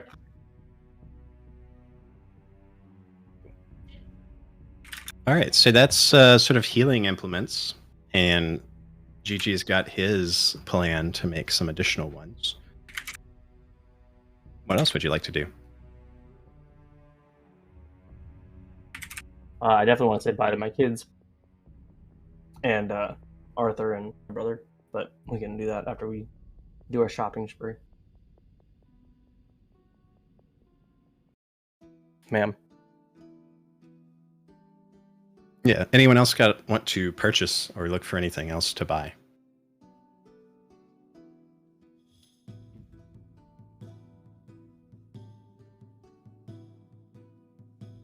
Are the Cloudbreakers still in town? They are, yep. Cool. You know who I'm saying goodbye to. Okay, so you go and spend some time with Nariko? Of course. Okay. What do y'all do? What do y'all do for fun? Oh. Well, what do we do for fun? Oh God, you're gonna make me roleplay. No. No, well, this is still kind I of like want to hear downtime. her sing. Okay. And she's gonna sing, and I'm going to give her a little preserved flour in a little vial. Okay. So, Because I'm very uwu. being incredibly shy for her normal singing voice, she'll let anyone hear her screamo songs, but not many people does she allow to hear her melodic voice. So yeah, you all actually have to like leave the city and find an empty area that people won't hear her. I do have my secluded hut in the woods. You do.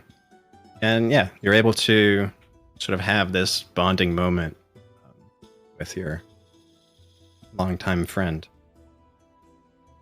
And yeah, so you give her a flower. Flower from Gigi.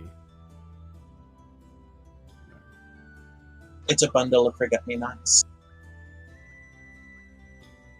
Okay. So, is there anything you wish to talk to her about during this time? Like, is there anything you wish Do to you argue? have any contact with the Cloudbreakers after we depart? Or is that TBD? I'm sorry, I missed the first part of that. Do we have contact with the Cloudbreakers outside of after this? They do have the other trick tube that's linked, so you'll be able to communicate messages if you wish. Oh yeah, the trick tube. I forgot about the trick tube. Because I was reading up on all the knickknacks we have accrued. But yeah, so we do have the tube, so we can. What's the weight limit on the trick tube? 2 pounds. Okay, so that's enough for like messages and whatnot, and like knickknacks. Okay, I like that. So we have. I can't talk. So we will have communication. I'm giving a souvenir. No. Yeah, we can just sort of Nariko to you. Yeah, we can talk every day if you want. It's Khalil has the tube, I think. Which one is Khalil? Khalil's the Dragonborn, Gotcha. the dad. Nice. I appreciate all this. It's a really nice gesture that we'll be able to talk every day. I won't bother you every day because I feel like I'm bothering you every day. But I'll talk to you. I will send you little souvenirs, like maybe a shell, or I don't know, maybe I'll find you some sheet music. At the thought of like you taking interest in her music, she does kind of light up. Mm-hmm. I'd love that. Yeah, if I find anything I think you might like, I'll see if we can send it. I'll come back to you. And he does a little pinky promise. Okay, yeah, definitely do the trophy pinky promise.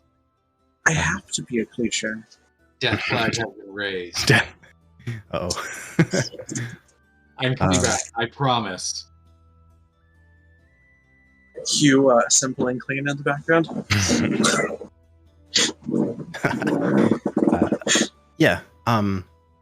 As you all go about your remaining days preparing for departure, you notice that much of the residents' attitudes towards you has shifted for the better. You're no longer referred to as like terrible names, like well, they even like lightly discuss like, do we call them the Harlots? Is that what they want to be called? You can see that public perception is definitely shifting, especially for Rose, who is basically a celebrity, being the most in the public eye. Shifting from literally the herald of the city's destruction. Yeah, they're like, oh, half orcs, where? They want to know more about them now, so... Hashtag most improved. For sure. Let Zero eat. Is there anyone else you all wish to talk to before you leave?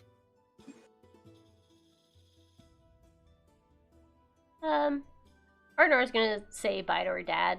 And that's it. Okay. Oh, and probably Belly, I guess. Be like, hey, not gonna be showing up for any shifts. Okay. Speaking of, Rose is going to do the same with Mr. Devers. Makes sense. Yeah. Mr. Deaver is not sad. He's just like, of course, you're wanted elsewhere. Not a problem. Just, come back to work for me when you come back. I promise when I come back, I'll make sure it's plenty exciting. You mean Mr. Deaver's not annoyed? I mean, he's a businessman, really. He's like annoyed, but he's not going to sour the deal. And he's not going to like voice that. The part of this deal was like there not being so many Strings attached. So he accepted that deal, and this is part of that. Ignis Favilla, Ardenor's dad, just asks you to take care of yourself, Artie. Find your sister if you can, but at the very least, make it home. Thanks, Daddy. And Belly, of course. Big dad hug. It's warm. Belly, of course, is like happy now that he doesn't have his lender over top his head. Like, I'm gonna miss you, Artie, but especially the tips you bring in. But there's always a spot for you here, okay? I'll be back. I hope, at least. Thanks for everything, Belly. Not a problem. Tell Ghost I said hey. Ghost, you will meet in a few moments, but you know him from being one of Belly's good friends. Okay. Why you got a cool name? You'll find out. Is he a Phantom Rogue too? Is it bad that I'm mildly surprised that Riker didn't join Ardnoria and while they were leaving say like, bye, Dad-in-law? I was going to, but I was away. Then let's just pepper that in as detail. Got the Crest Shines, are basically the biggest family here. Hell yeah. You got Arthur, Galen, Karina, Rousseau, and Riker. Yeah, did I say him? Yeah. Of course, Arthur, or the kids are like, "You're leaving? I'm sorry. When will you be back?" Hopefully not too much longer. I'm probably going to the west. I'll have some interesting stories for you. We're searching for an underwater city. Their eyes just kind of brighten. Like, that's definitely way cooler than anything they're doing. Don't worry, you'll have your chance to go. Just listen to your uncle, help Arthur when he needs to. Don't forget to sleep. Don't forget to eat. And if you need to kill somebody, just don't get caught. Okay. I hear He's a gonna- catchphrase coming on. He's gonna wink at Rousel. Who's going to teach us how to run across rooftops and climb walls? Well, to be fair, when I was younger, Arthur just told me to do it. I fell. Often. But you'll get the trick. Okay. If you say so. And then also I'm gonna whisper to them, also try to see if Arthur can get you one of these, and then he's gonna flick his wrist stiletto and then flick it back in. They're just like, waku waku, yeah. Yeah, Arthur himself is just like, "Sir, it's been a pleasure being by your side." He's gonna Ross is gonna take his hand, put it on his chest, and then like bow to him and just compliment. He just kind of laughs, chuckles. Oh, sorry, Lord. That's right. That's what it is. Lord Dubois to you now. sir. Aye. Before I leave, did you get that chain thing sorted? As a matter of fact, I did. Yes, let me go fetch it. And he goes to his workshop and brings back these sort of mid-forearm length gloves Hell yeah. that are kind of like a reddish orange, very like dark colored. And around them are these chains that you recognize from the Chain Devil. So it's a pair of two. It does require attunement. Fuck! And let's see here. Yeah, I got him. So yeah, these leather gloves are, he explains that they're while wearing the gloves, you can cause the chains to become ethereal, and they attach to any weapon you have that has the thrown property. The chain has a reach of 60 feet, and it breaks its connection to the weapon if the weapon is held by a creature, or if you are ever more than 60 feet away from it. So you can have up to 2 of these chains at any time, 1 per glove. It requires like a free hand to like sort of wield the chain. But also on a hit, it normally does whatever the thrown weapon's damage is. But it sort of gives you the added ability to forego damage and just grapple a limb of the creature.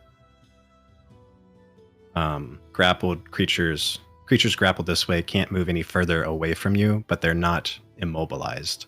So it's kind of a pseudo grapple that is a little bit of battlefield control. A retracted weapon lands harmlessly at your feet or in an open hand once it reaches you. And attacks that don't hit are automatically retracted.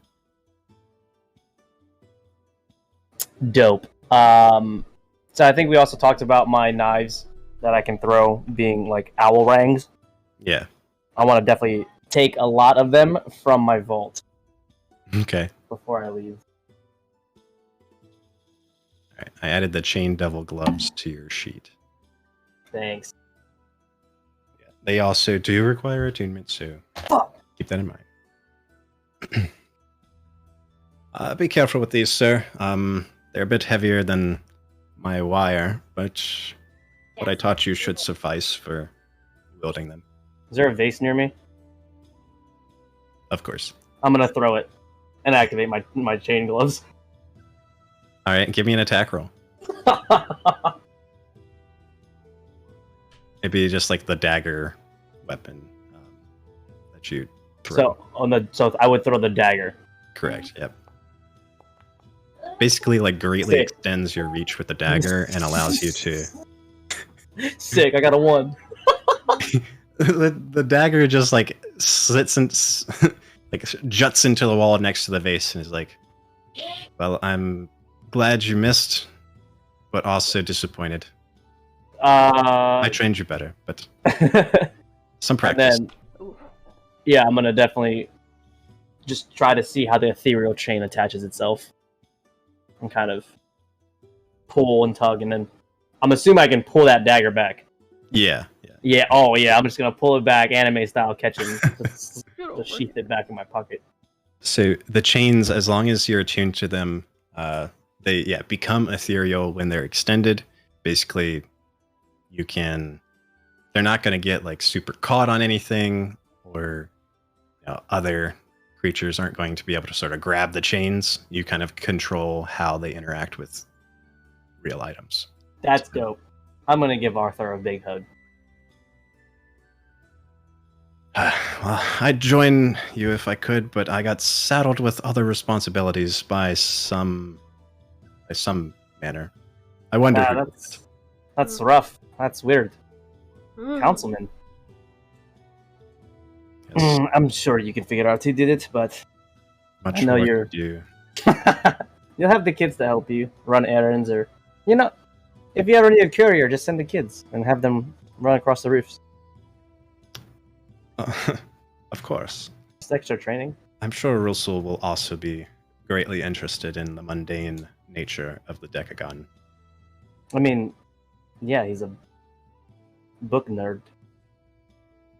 Be careful, sir. He's right behind you. Oh, I know. I'll win. And then with that, I'm gonna turn to Russell, and then kind of from like the show Spartacus, that stupid Spartan handshake. Or the forearm grip handshake. Yeah. I'm gonna do that, and then I'm gonna hug him, and then just tell him keep the family safe. We're separating once again. Yeah, but I know that you're safe. I have a party. I've been down almost every fight, but not out, so... Yes. Don't do anything I wouldn't do. Or rather, don't do anything you normally do. Yeah, I have to channel my inner Russell to Just take care of yourself, brother. just hide when fights, fists are thrown.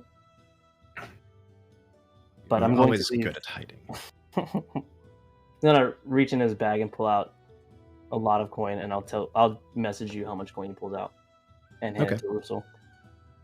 For safekeeping, kids' education, whatever you want, just don't blow through all of it. I'm also taking lots of cigarettes with me, by the way. You were the only one that couldn't kick the habit, so... Yeah, you guys all stressed me out. But I love you, brother. So be safe and be well. You too, little brother. And so that kind of takes place the morning of your departure. Oh my god. It's happening so fast. Same thing with Ardenora and Ignis's interaction. Maeve have anyone she wants to say goodbye to? I guess really just going to say bye to like Copper and Coral, and just kind of being like, well, I won't have anything for you for a Our while, best but pickpocket's leaving? I might come back with some cool. I don't know. I look forward to that. Maybe some gold teeth. Oh, very true. No, I have to talk to you about the school teeth. I have a good way of taking them. Oh, you better. The chain, you just like. Gotcha, bitch. All right, if you need to go, you need to go. So you'll find your way back. Maeve, I think you're forgetting one important group. The toads you met in the sewer. Oh my god. Oh god. You gotta go find them and say goodbye to them. I don't know about going down those sewers again right now. Wow. I never thought I'd hear that. Yeah. That's character development. Hell yeah. She's finally Riker's pulled gonna her high character five from the Maeve. sewer. I ain't sure about that. Yeah, Yura's computer died, so he'll be back in a moment. Just over the table, I'm gonna attune to the bow, chain gloves, and the lyre. So I'll remove the attunement from the Mockingblade. Okay. Interesting. Got the chains now. Yes, sir. I'm fucking hyped, my boy. All right, let's go to this. Let's see. Anything else? Any last minute things? Nope. I want to fucking beat the shit out of Mr. Deaver. I'm kidding. Should we have one last drink where we all met in the first episode? Hell yeah. So in sticks. I guess so. Yeah. All right, all right. Yeah, let's bust out these drinking rules. Yeah. Let's see here. Let's see here. We don't have any lightweights. Changelings are medium weights, along with humans. Half-orcs are heavyweights. I'm gonna put Maeve in lightweight though. Wow. And GG is also a lightweight. I'm overriding that for him. I'm gonna use the singing stein, just so you know. Hell yeah. Ah. Yeah, well, I forget how it works, but it busts into a song based on the type of drink, right? Yeah. I also have that magic item, though it's not really the kind of magic item we were tracking. Yeah.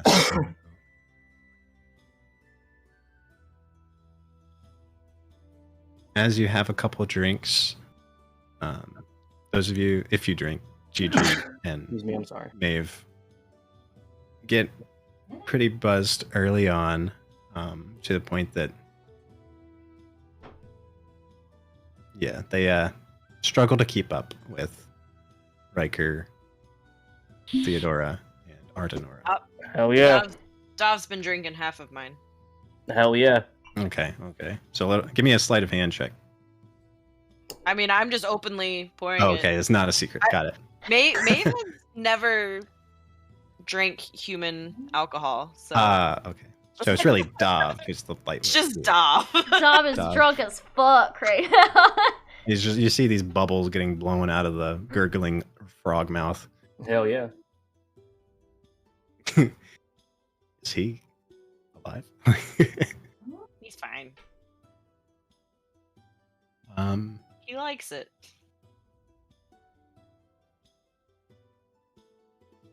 Yeah. Yeah. This round is of course on the house as Belly gives you a several farewell rounds.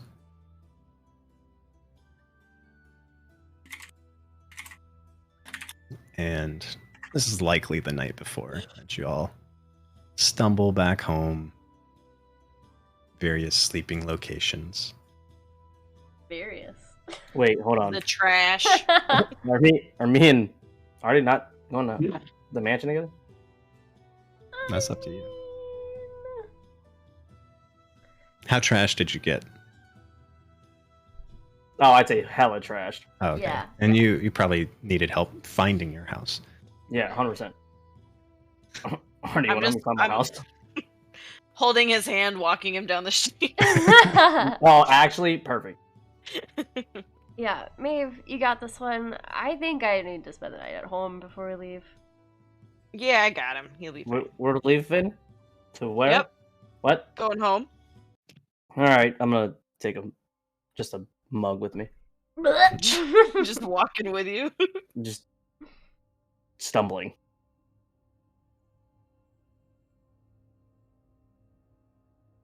So we wake on the fateful day of departure. And we say our goodbyes, and we head toward the Cloudtop District. We are met by the usual guards. And then you make your way to the dedicated Cloudtop. Are we also turning our shit in again? Turning. Oh, sorry. We're just at the Cloudtop District. We're not going to the Decagon Chambers. Right. Going to the dock, or little deck, the Cloudtop Bay area where the Midnight Sun is currently docked, and you can see Cloudbreaker's ship, which next to your own, and theirs is actually a smaller ship than yours.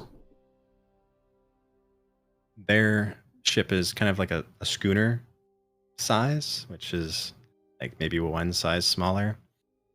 It's painted white, like a cloud white, the clouds. Hell Blue yeah. text on the side adorns it and names it the Rygo. And it probably has as much machinery on it as it does wood. Clearly the result of Galahad's tinkering. It stands out quite a bit compared to the natural colored Elm frigate, which is the Midnight Sun, and the brig-sized Salty Wench, which is freshly painted black, likely to cover its many years of service.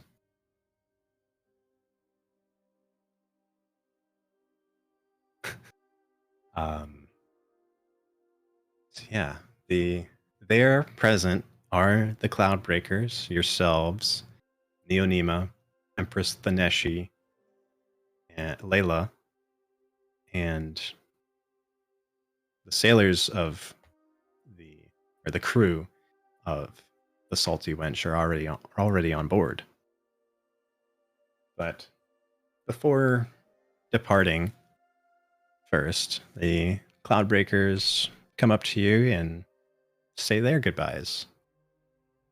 Sinbad comes up to Riker and offers a strong handshake, more of that kind of Best friend. yeah, that kind of strong, like more of a hand grasp than a handshake. Just says, "Take care of him." And he winks over to Hawthorne, who is of course disgusted. I will. And then cast message. Hi. Yeah, he gives you that one word, hey. Nut. Ajax runs up the Hawthorne, gives her a massive bear hug, basically dwarfing her. Ajax is the biggest one here, for sure. For now. Yeah. For now, yeah. Making even Hawthorne seem small. No.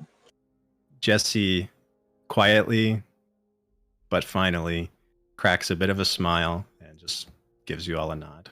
A smile. I blush.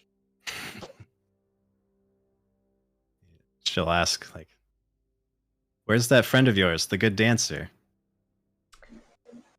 He's not gonna make it. At least he's not coming with us, is what I mean. Let's just say he got 2 left feet. Pity. Oh well. Nariko comes up and gives Gigi a big hug, of course. Gives you another, pinky promise. And Gigi gives her a little smooch on the cheek. Is this a romantic thing? I don't think Maybe. I'm still figuring it out. Like, is there a romance blossoming? Unclear. They are very close. Figuring though. it out. Definitely childhood friends. She definitely doesn't All the tropes and expect points. a kiss on the cheek, so she's I'm gonna flustered. grab some of the munch. The ears point up straight, hair on end. She like- turned red.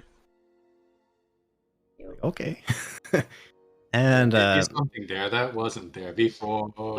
she just kind of clams up and bows real quick and walks quickly away, embarrassed. Galahad just kind of standing somewhat awkwardly, definitely being just an awkward guy through and through. Scratches the back of his head before offering a handshake to whoever's closest. In this case, Theodora. I was gonna hope it was Maeve. I'll let it. It can be you if you'd like.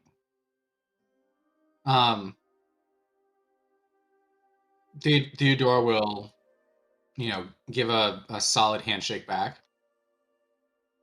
My best friend. And he just says One up and down motion. choo, choo, and then Like and he, like proudly walks away. Popping out from the crow's nest on the Rago is Bunder, climbing around and down it, kind of like a squirrel down the mast. Yeah, does his monkey sound, and it's like, safe travels. And lastly, Khalil, addressing you all, just says, farewell, friends. I'll keep the tube safe on board our ship in case you need to contact us for anything. And good luck with your mission. good luck with yours. Appreciated.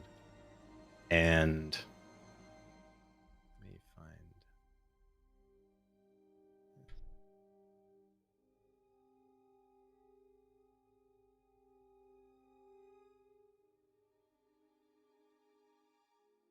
Oh yeah, here we go.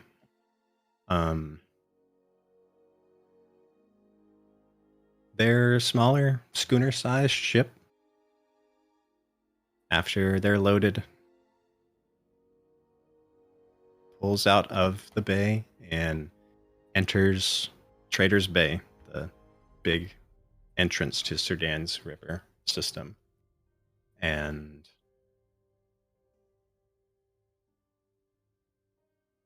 always the center of attention, you can see Sinbad now standing on the railing of the quarterdeck, unsheath and draw his sword before a quick flash of red lightning shoots up into the clouds and a loud boom echoes across the city. Podcast message, teach me.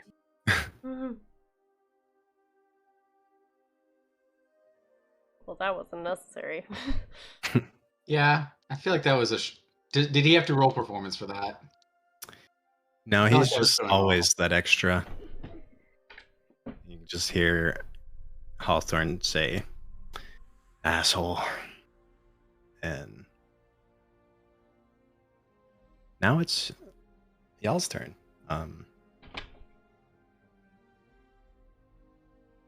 The Salty Wench already has its crew on board who are making the final preparations for departure.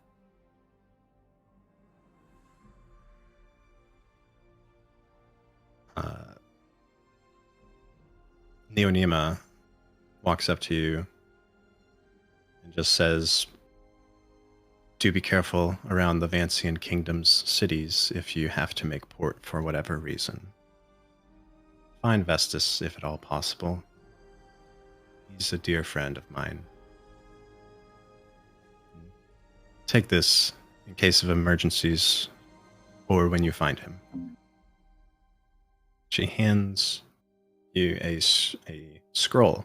It's like an ordinary piece of mail, but it's got a very sigil-like wax seal on it that it's essentially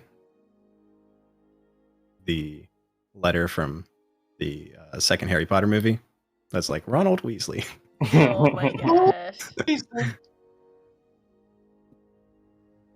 Does it scroll have of that accent built into miraculous. it? Huh? Does it have that accent built into it? Oh yeah, 100%.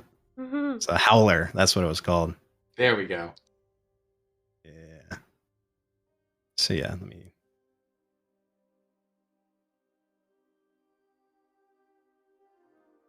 Lauren's got it on her right now. The scroll of parchment is completely blank except for a small ice-shaped stamp in its corner. When held up to the light, instructions for using the scroll can be read hidden within the paper, which include its unique command word. You can use an action to speak its command word, followed by the name of a person or place with which you're familiar on the same plane of existence as you. The scroll then folds itself into a perfect, self-containing envelope with a red wax seal, complete with the ice shape pressed into it. Anything other than the scroll falls out of the envelope when it folds itself, and any magical effects on it are also lost. The scroll vanishes and magically reappears at the location of the person or place whose name you spoke as part of the command word before losing its magic. There's a 10% chance that it just goes to a random location instead of its intended destination. Oh no. That's a pretty decent chance. Yeah. Yeah. What's this called? Scroll of Miraculous Mail.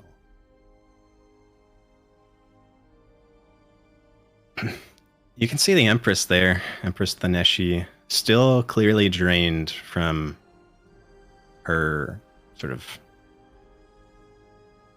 communication with acting as sort of a conflux for you all to meet with the numbered. Bags heavy around her eyes, but both she and Layla curtsy to you before thanking you once again for all of your help and wishing you safe travels. Does she I bow come back. out of the apiary often? No, her, I guess, light bronze scales just really glisten. They shine golden in the light. Are there people, like, do townspeople know that she's here? Or are they, like, fazed by her presence here? No, so this is happening about like right here. Okay. So it's pretty secluded. Only the folks that are working in the Cloudtop district would possibly see her. Okay.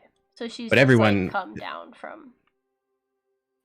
She hasn't entered the public yet. Yeah. As you board the Salty Wench, you're greeted by an old, smoky white dragonborn whom Ardenora recognizes as a regular of Styx, who often sat at the bar and talked with Belly for hours. He goes by the name of Ghost and has always been pretty cheery in your interactions. And he motions to the other, let's see, 7. Yeah, the other 7. Requesting they line up before introducing everybody. Hello, everyone. I understand you have limited sailing experience, so I was asked to offer any assistance you may need in our journey to the Quadrangle. They call me Ghost. I'm a retired Sardanian Navy captain. 50 years experience navigating the coastlines of the Landscar. I've gathered some old friends and some volunteers willing to make this journey with you at no cost, which is a deal that can't be beat, if I may add. Mm-hmm. Given I may fill the role of quartermaster, who should I address as the ship's captain? Theodore's going to take a confidence step forward. Oh, hell yeah. I believe you're Rose of the Arena. Is that? Yes. Though Oh, I sure. guess I'm now Captain Rose. Captain Rose it is. Everyone, this is your captain now. Captain Rose. And sort of gathering that you all are the harlots, your reputation kind of preceding you. He introduces another one that you another two people you recognize. The first is this is Calarel Estock, Maggie Molten Nor, Beppen Rockhart, and Liam of the Adventurers Guild. Calorel is recognized from her flyers, where she ran for office against Arthur.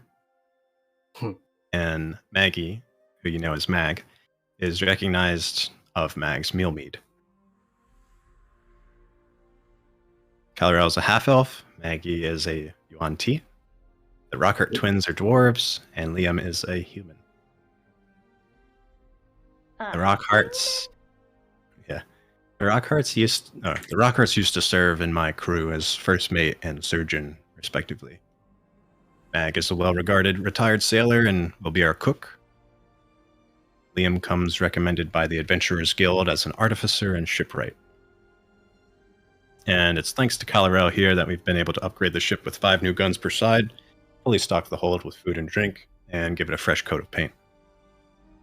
Her only request was that she join us, actually, though she doesn't have much sailing experience, I have to say. I understand the other two here are come at Lord Crushshine's recommendation. And Riker, you recognize Dagwood Hooked Abram, who is a human, and Bob Golden Teeth Amarant. Bob? I'm hugging them both immediately. Yeah, Bob has a pair of golden grills for his teeth. Oh my goodness. Rob the Yeah. jewelry store Did they told say me anything grill. on them? Like, are they? Is there any diamond in them that says something? Mm-hmm. I'll let Riker describe that. Hell yeah, the bottom row says Bob.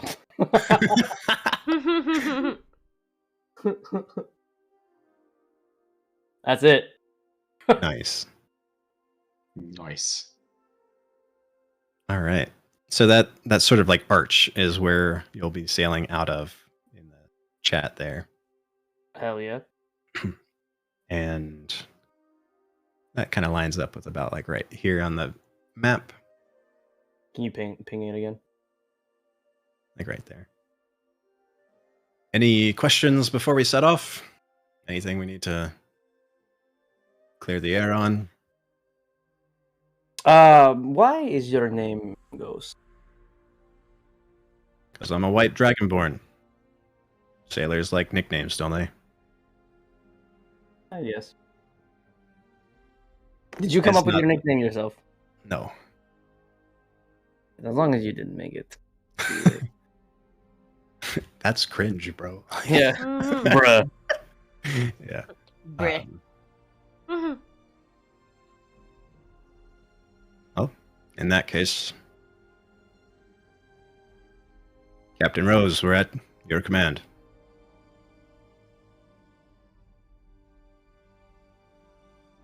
Take us out. Take it nice and slow for now. All right. We've got no need to show off, unlike some people. I cast Prestidigitation and do fireworks. Mhm. Gotta be like skin bad.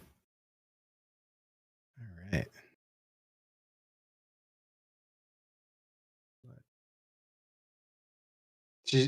Rose is just gonna put her head at her hand,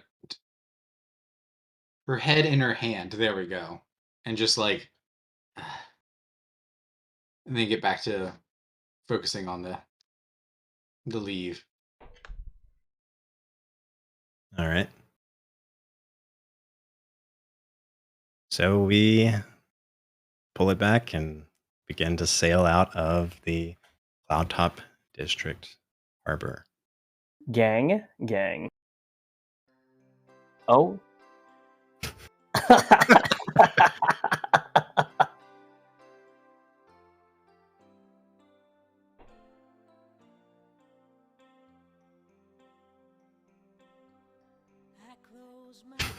Oh my god. Yo, you're dumb. I love it. So as you exit the This Cloudtop isn't serious, is it? dock and begin to sail away, you enter the larger bay of Cerdan. And as you leave, you can hear some cheers from the eastern bank of the village district. Waving to you are your friends and family you're leaving behind. Ignis Favilla, Arthur, Kaylin, Karina, Russell, Belly Longfoot, Corey Goldhelm, Moors from the Pit, Cecil, and Reginald.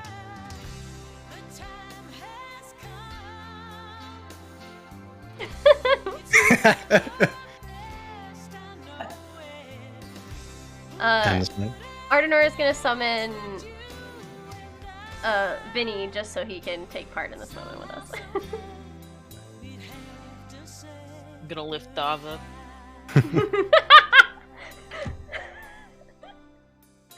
So, with that, we leave Sudan, Wow. the city of serpents. I can't believe it!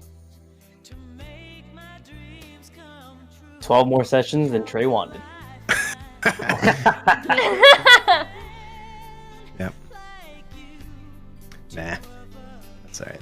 But yeah, as you leave, you get familiar with the ship. It's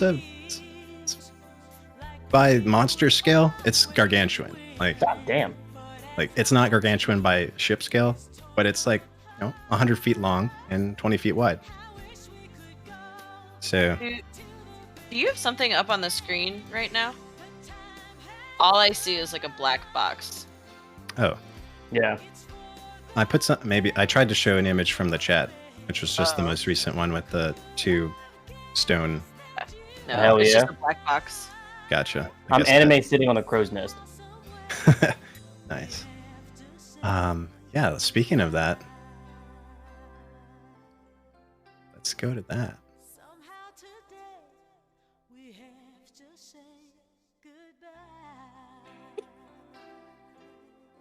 I'm just gonna. So yeah, we Oh, there's an actual crow's nest. there is. Yeah. Hey, Hell yeah! Get everyone here. Great song. Really enjoyed that. Dude, you don't know how much I've cried to that song.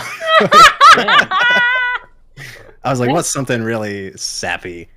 What have I cried to quite a bit in the past? Yeah. Dude, I Ghost think is I've fucking only dope. heard that song in Pokemon, like season 1 Pokemon is where I know that from. Oh yeah, that's where it's from, man. Yeah, Pikachu's goodbye. Oh yeah. Can you? Trey's about to start crying. Like I remember that. I was like, oh man, what song played when he let go of Butterfree? Like that. Damn. Bye bye, Butterfree. Sad. Yeah. Can you read off everyone, all the crewmates' jobs again? Yeah, I can. Let's see here. So Ghost is quartermaster. He'll be handling navigation until y'all are intimate with the surrounding area. Theodora is proficient in sort of driving. She's the captain, so she'll be helming the ship, and she has the job of captain, which is so she gets to choose a first mate. Kalarel Estock doesn't have a job. Lepin was Lepin's the surgeon. Bepin used to be first mate. And Bepin and Lepin, oh my god, I love them. Liam is shipwright. Sorry, I was at Lepin and surgeon. Yeah. The current jobs, Theodora or Rose is captain. Ghost is quartermaster. Lepin is surgeon. Liam is shipwright. And Mag is chef or cook. Rose gets to select her first mate. Okay, you're gonna hate me for this, but I literally just forgot the cook's name because I was Mag. typing. Mag. Maggie Mag from Maggie. Mead Hall. Calarel's hot. Okay. What the heck? Hell yeah. Yeah, how'd she lose to the old man? Arthur. Arthur's hot. What do you mean? Fuck out of here. I'm sorry. You cannot lie to me. Yeah, I do like an older guy. Hold on. Oh, I can't upload. Let me just do this. Yeah, and I guess I have to add the other two, which are just Why kind of. do you like an older guy? I wasn't saying that in character. Yeah, got that down now. Let's add in. Gosh, what, We fighting? I forgot their names. Some I'll hands. You fight. said currently, Caloral and Bepin don't have jobs, right? Correct. Okay. Yeah, I put Calorel as exists. Same with Hooked and Golden Teeth. Who are these commoners here? Lax and sloppy.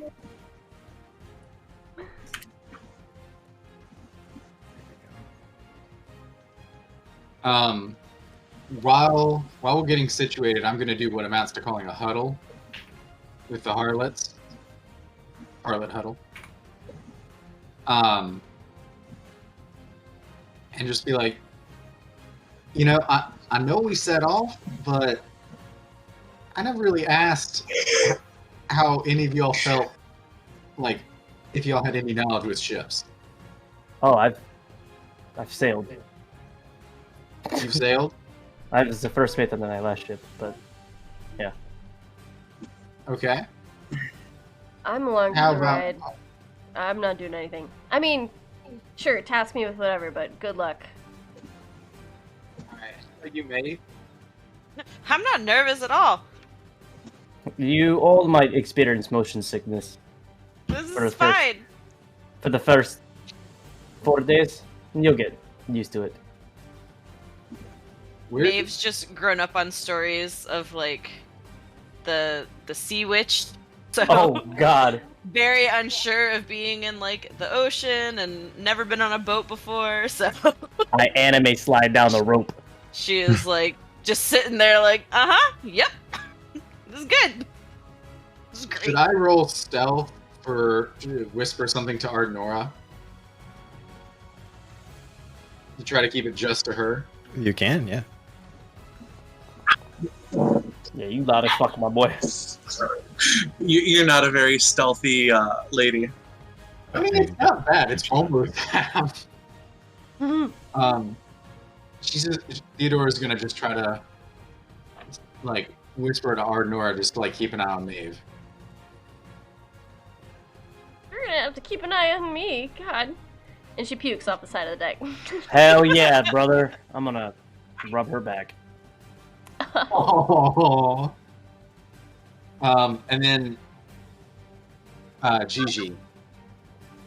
So, Yes. Gigi, how do you feel about ships? We'll find out. I feel like, you know, it sounds like you don't have too much experience, but there's a lot of places to climb around here. Mhm. More places to hide.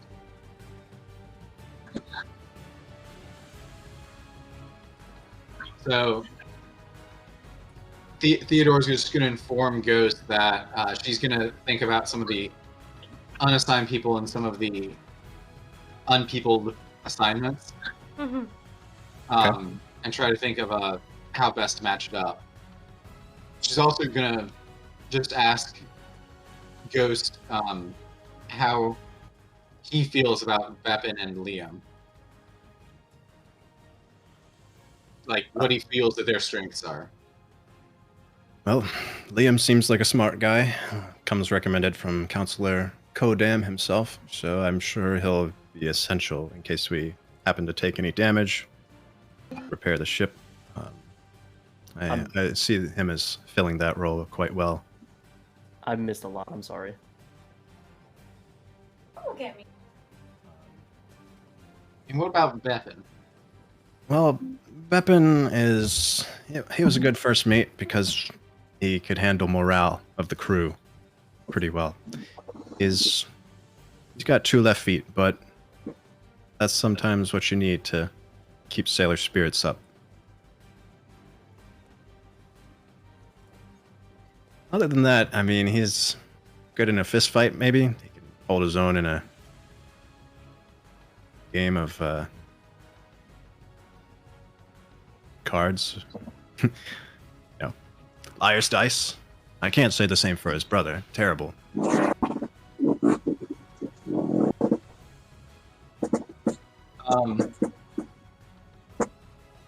After a few hours, once everything's sort of been set off and is settling, Mhm. And Theodora's started to get the groove of how this ship is, because this is,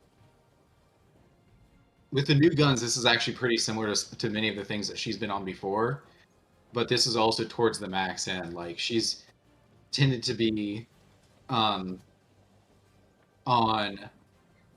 what's the term?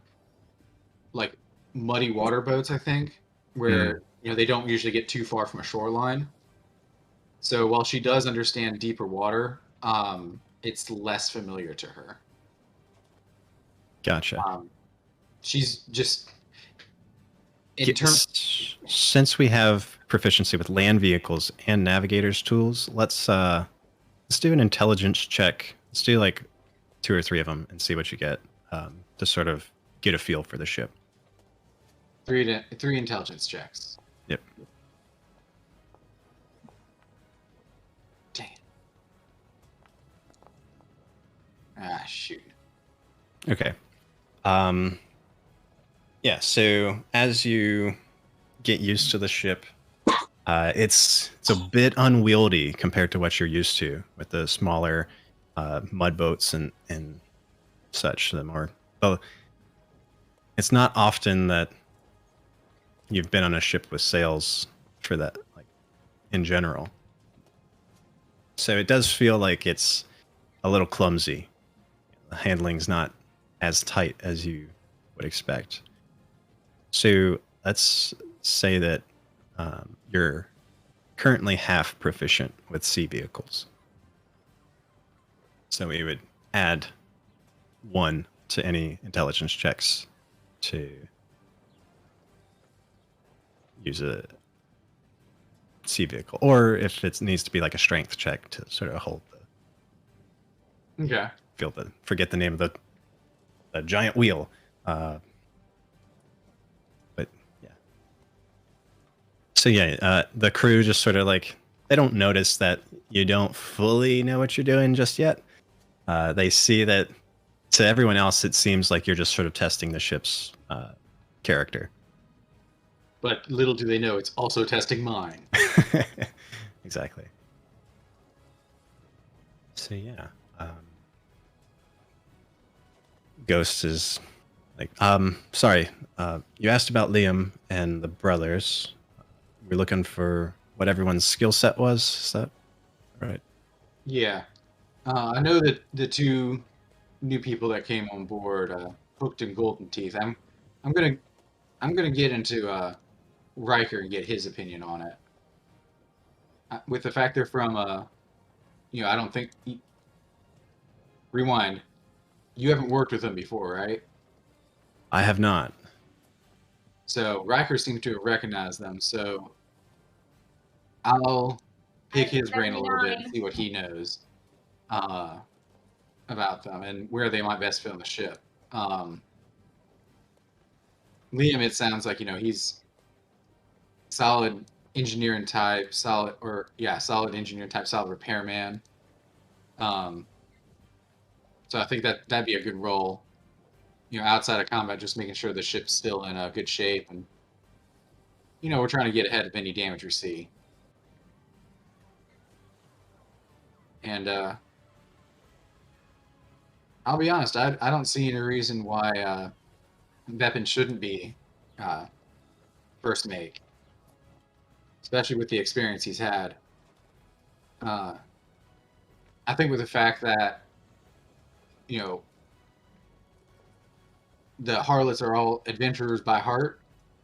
In the event that we are disembarked, it'd be good to have someone already ready to step in and take a lead just to keep the ship, maintained if need be. Absolutely. Something comes in and, like, I don't know, anything from someone attacking to our permits not lining up. It'd be good to have someone who is here on the ship, can speak with authority, and knows what they're doing. And I feel like from what you said, Beppin's kind of all that in one. Yeah, he's just foolish enough to be the best bullshitter I've ever met. So, Well, coming from the arena, you kind of got to be good at being able to bullshit sometimes. And I think I'd honestly, with the fact that Riker did say he's had some experience, and that he's got 2 people on this crew that are honestly more tied to him right now than the ship. He'd probably make a good second mate. Taking over that third shift in terms of being in charge. Plus, I know from experience that boy has quite a night eye, so that works for me. Be good for I'll that. let Beppin know. And yeah, as far as our course, well, we only have one direction right now, so Yeah, it's nice and easy right now. just keep her steady, and I'll leave you all to it. I heard One Direction, but I don't know any One Direction songs to like do some play with that anyway. That's okay. We don't need to. We've already had one DMCA. Yeah. So I'm actually going to call Riker over to tell him the good news about his new position. You're promoted. You're promoted. What? Please do not resist. Please do not resist. That's not. Oh, yeah, I'm gonna stroll over. What can I help you with, Theo? Rose. Sorry. Honestly, at this point, it's kind of interchangeable. It's whatever feels more natural for you. So I was going to ask if you wouldn't mind being second mate. You're the captain. Well, I appreciate the trust you've got in me to not only be captain, but make this decision. Aye. I know we've got a number of seasick crew members on board. So it's good to have some other teammates that already have their sea legs. Sure. Yeah, whatever you need from me, it's not a problem. Well, I was actually going to ask if you were okay with getting a first assignment right at the same time you're getting a promotion. If you, wouldn't talk to Hooked and Golden Teeth a bit and see what they're interested in and capable of for this trip. Well, Yeah. I mean, I sailed with them for 2 years. What do you need them for? Well, honestly, at this point, I'd be more interested in figuring out what they're, naturally good at. Obviously, there's plenty of value just coming from being present on a ship, but one like this, it's also good to have people in charge of different things. Well, If one of them's got experience taking care of the weapon system, this is not sci-fi. Taking care of the ranged weapons on this ship, that'd be good to know and good to pass along to, keeping that in track. so Hook is pretty proficient. I mean, there's many ships. I mean, he's called Hooked for a reason. There's many reasons, or many ships that he's landed and was successfully raided because of him. So he'd probably be the best master gunner for you.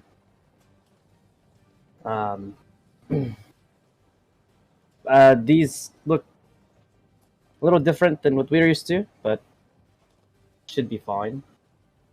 And then Bob's or Golden Teeth, very handy.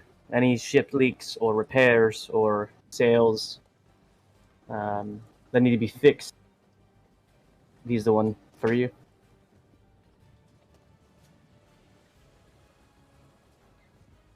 Alrighty. Well, thank you for that. Hook definitely sounds like, he's the weapons guy for this. And I'm gonna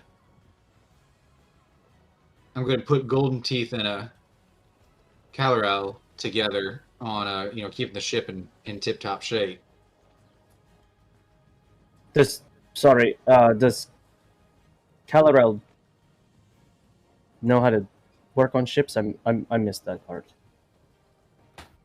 From when I talked with Ghost, he said that that's one of Calorel's things. Oh, perfect. Good. Though I've got a sense that she's potentially a little more high-ended when it comes to keeping the ship in shape.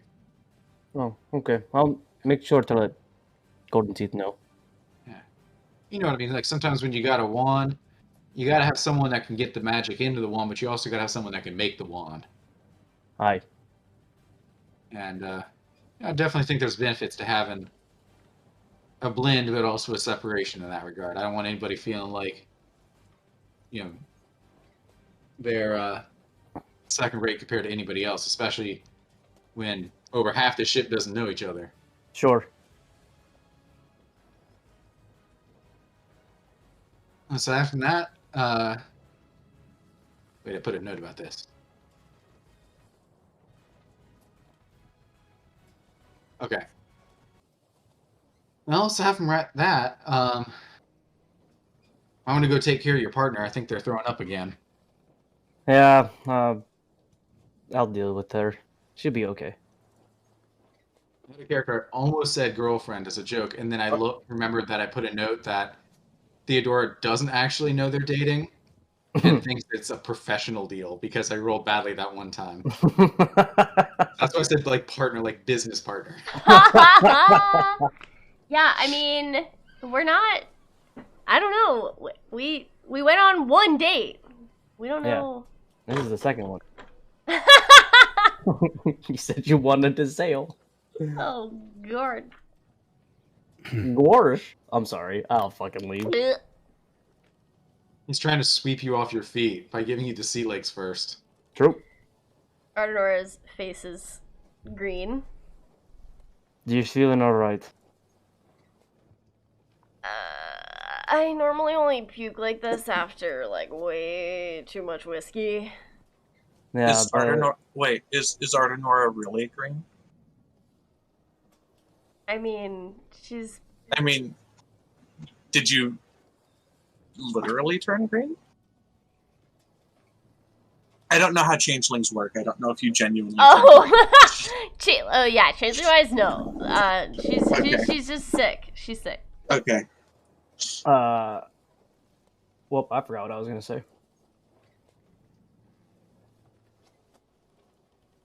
I think I might go down below deck. Well, the waters are pretty calm right now, but it's best to lay on your side in case you fall asleep and you don't choke on your throw up. Good tip. I think I know that Let me- one. Let me put you down and then I'll find something to make in the kitchen to help with your Some seasickness. broth would be good. Just something to sip on. It's not going to taste good, but it'll help. Would it be out of the question for Gigi to have some sort of home remedy for nausea? Ooh, I'm curious. Like a tea blend, perhaps? Give me a survival check. Survival, not medicine? Oh, yeah. Go ahead and give me a minute. Either one's fine. Yeah. Okay. Yeah, you can definitely make a calming tea. But since you're proficient with your herbalism kit, to infuse that with your tea knowledge. So, which of my companions is feeling a little under the weather? Ardenora. Is Maeve feeling okay? Wait, Emma's not here. She came with you. I think Hawthorne. Hawthorne is pretty steadfast. She's just got her arms crossed, like just, hair and jacket flowing in the wind. I think Maeve was just anxious, like emotions wise, because of Oh, the yeah, she's the just sea worried witch, about yeah. sea witches. Yeah. I don't think we're gonna run into Ursula today. Anyway. Well, don't put it past the DM. Also, if you move your token around, you should get teleported to different levels if you go to the stairs or the ladders.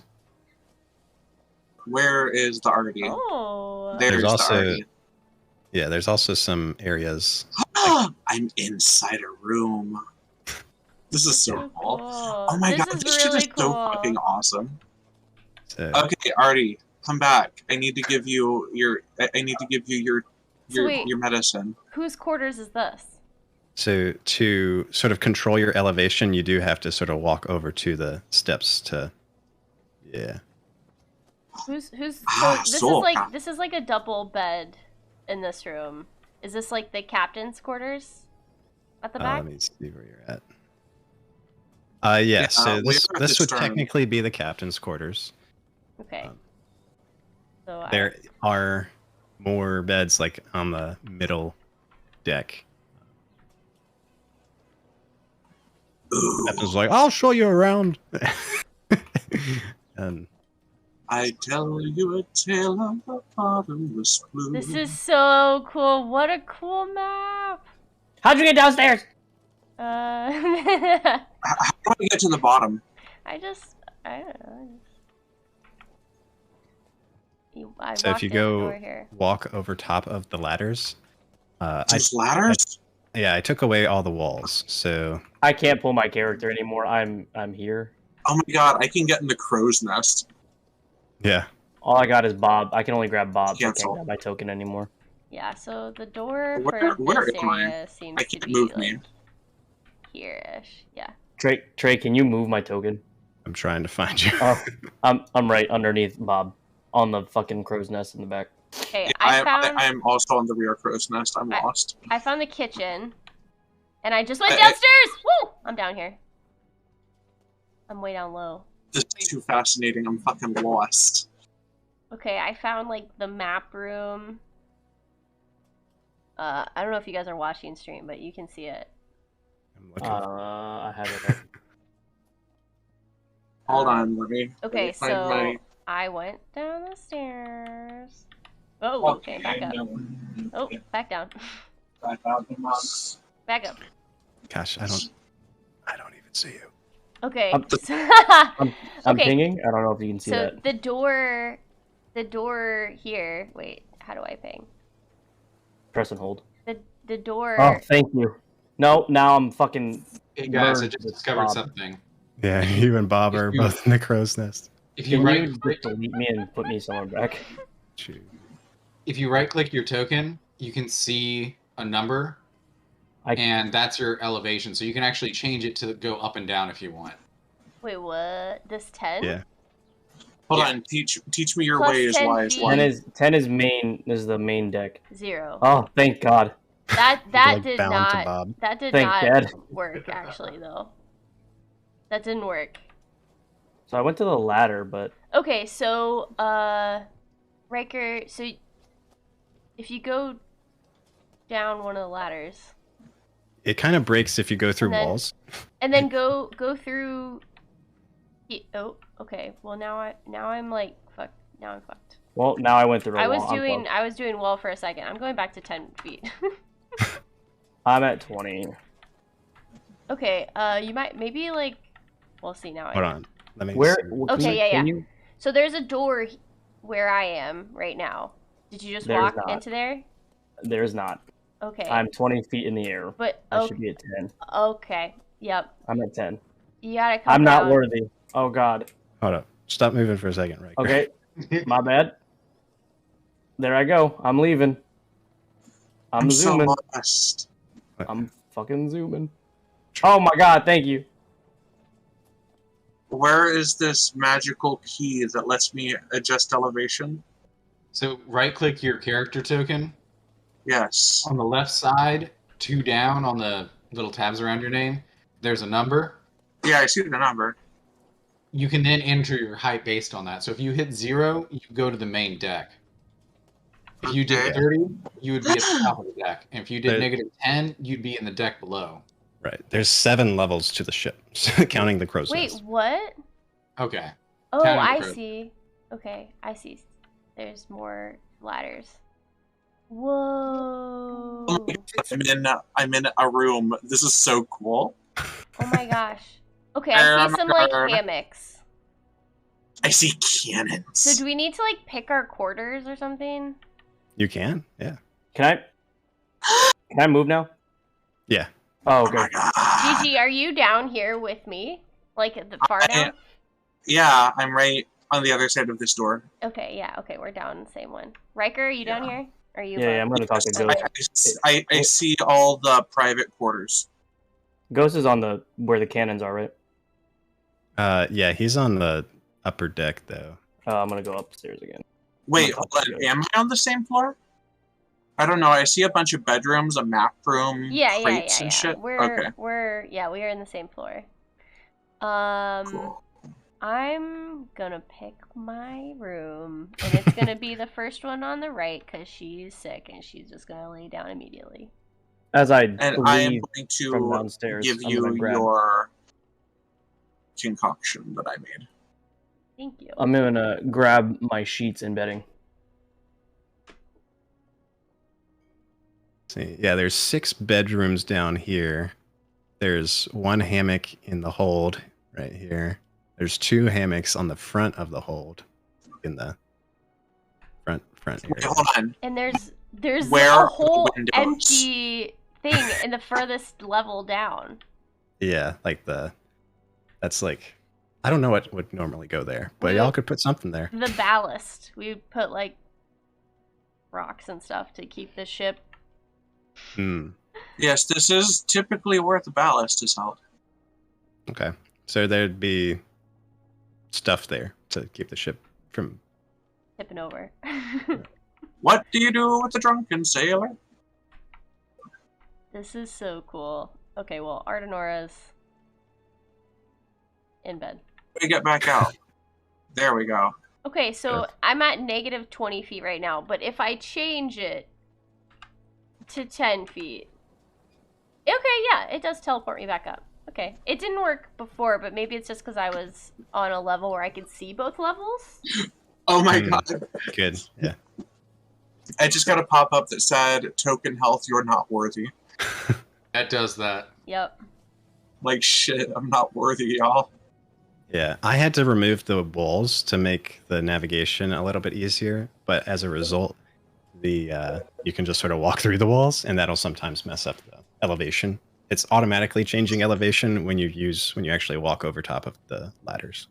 Honestly, I very much appreciate it. I kind of like it with no walls. Yeah, this is Yeah, great. I figured that was easiest. Okay, I think I fucked myself because I entered the crow's nest and now I Uh-huh. can't move. Oh, it's because Dagwood was up there too. Can you move now? I was hitting Daggy. Ah, I can. Cool.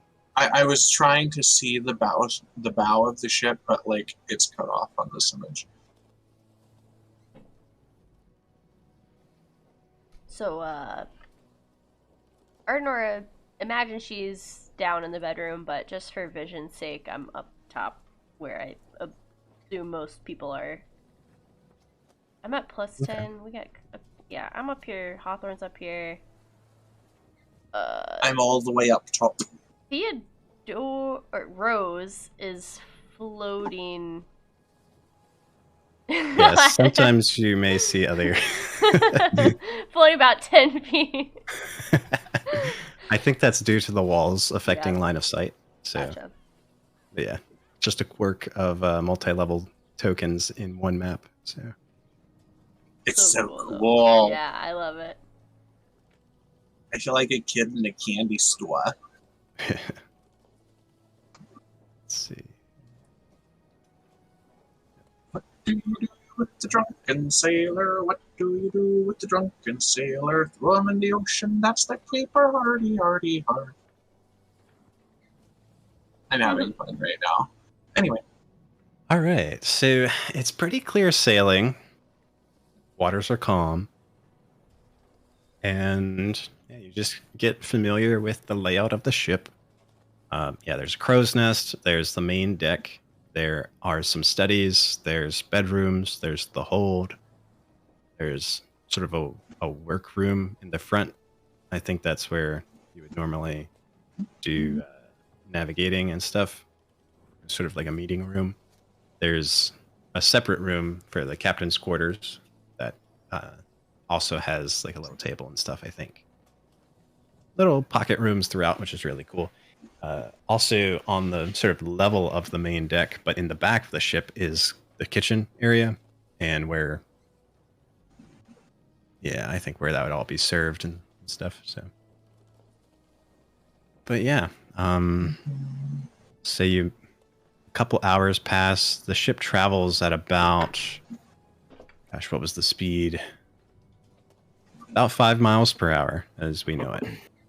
Oh, we're not doing knots while we're on the sea. Not for not in peak and miles per hour are like the same. Yeah, but just for our own convenience, the balancing of D&D and stuff, we'll just say 5 miles per hour. That's slow. Yeah, it feels pretty slow, but it's like easier math for me. It's a sailing ship. It goes as fast as the wind goes. Slow. Damn. The wind can blow super fucking fast. 5 Yeah, miles but per hour winds are slow. Yeah, but I mean, maybe it's we're going against the wind, and not with the wind. You just cruising. I mean, Y'all are chilling. Everything's smooth sailing. Arnori is happy that it's slow, so I should stop complaining. I do want to talk to Ghost real quick. Okay, yeah, or yeah. What do you want to? I forget where he's at, but yeah, where do you want to? He's on the main deck. I'm standing next to him. Ah. No, Ghost, do you have some type of cargo net or something that I can make like a makeshift hammock? Yeah, there ought to be some in the hold. Okay.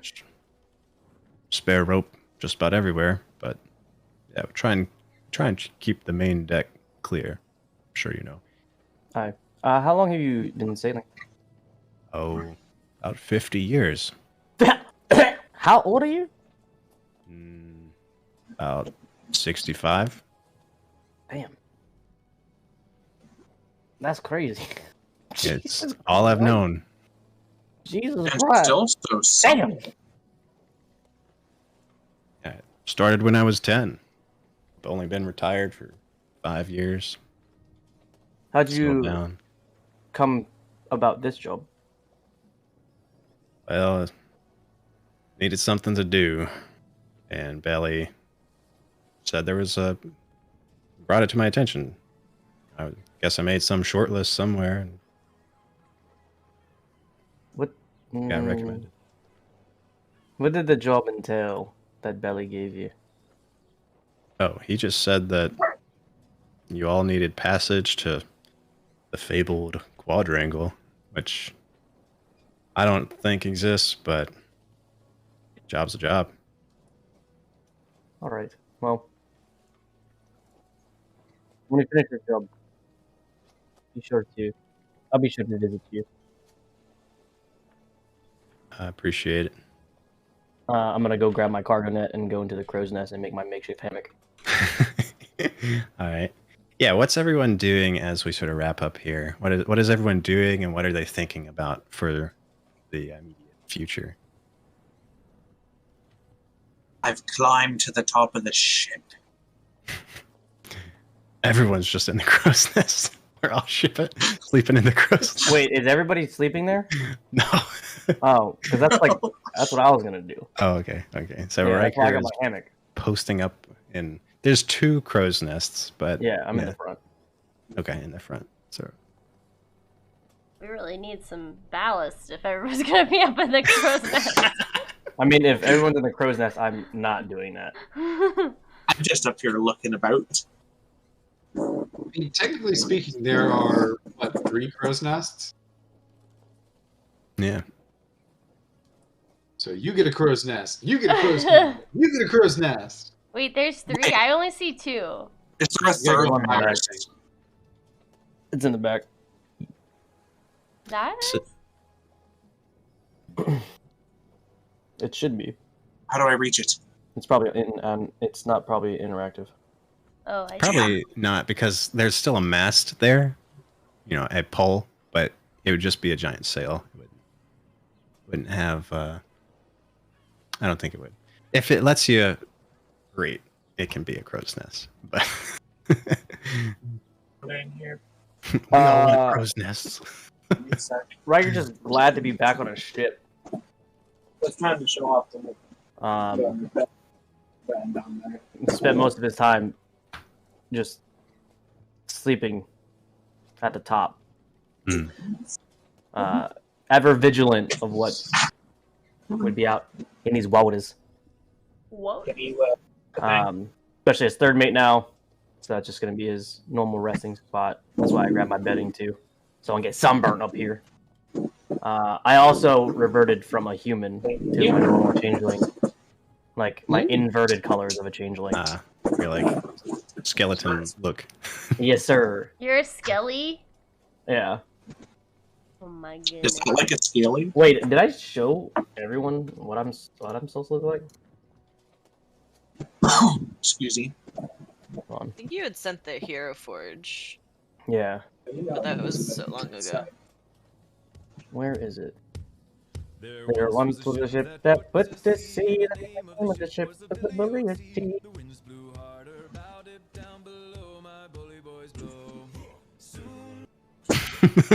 Wait, why did we stop? I was head bobbing to that. Yeah, just get into it. That'll be our fade out. All right. So yeah, Zero's or Riker is posting up, getting comfortable. What about the rest of you? Maeve just dove down below, too anxious to look out onto the water. She definitely just needed like to engulf herself, so she's like on the bed, like covers around her head, just kind of wildly looking around, Gotcha. listening. What about Gigi? I'm trying to go below deck and I can't figure it out. Hold on. -1 0. Enter. Damn it! Token, you're not worthy.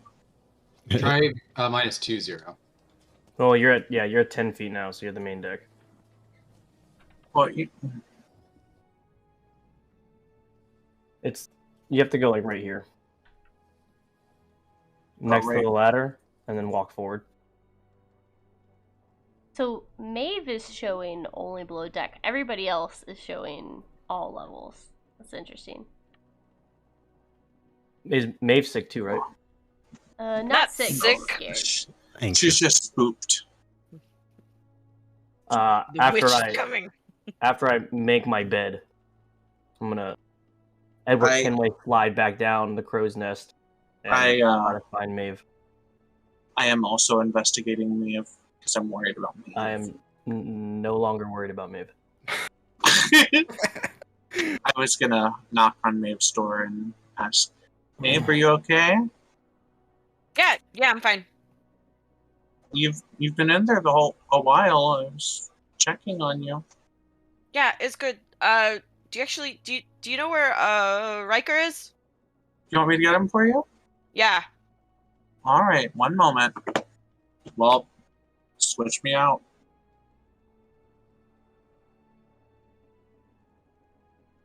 Where'd he go? Is he up deck? Yeah, where is Yeah. he? Front crow's nest still. Oh, well, my boy hooked. I stole some snaps from the I want to fucking. do something flavorful kitchen. that I haven't actually gotten to do on my own yet. Oh yeah. What do you want to do? I want to shadow stuff. All right.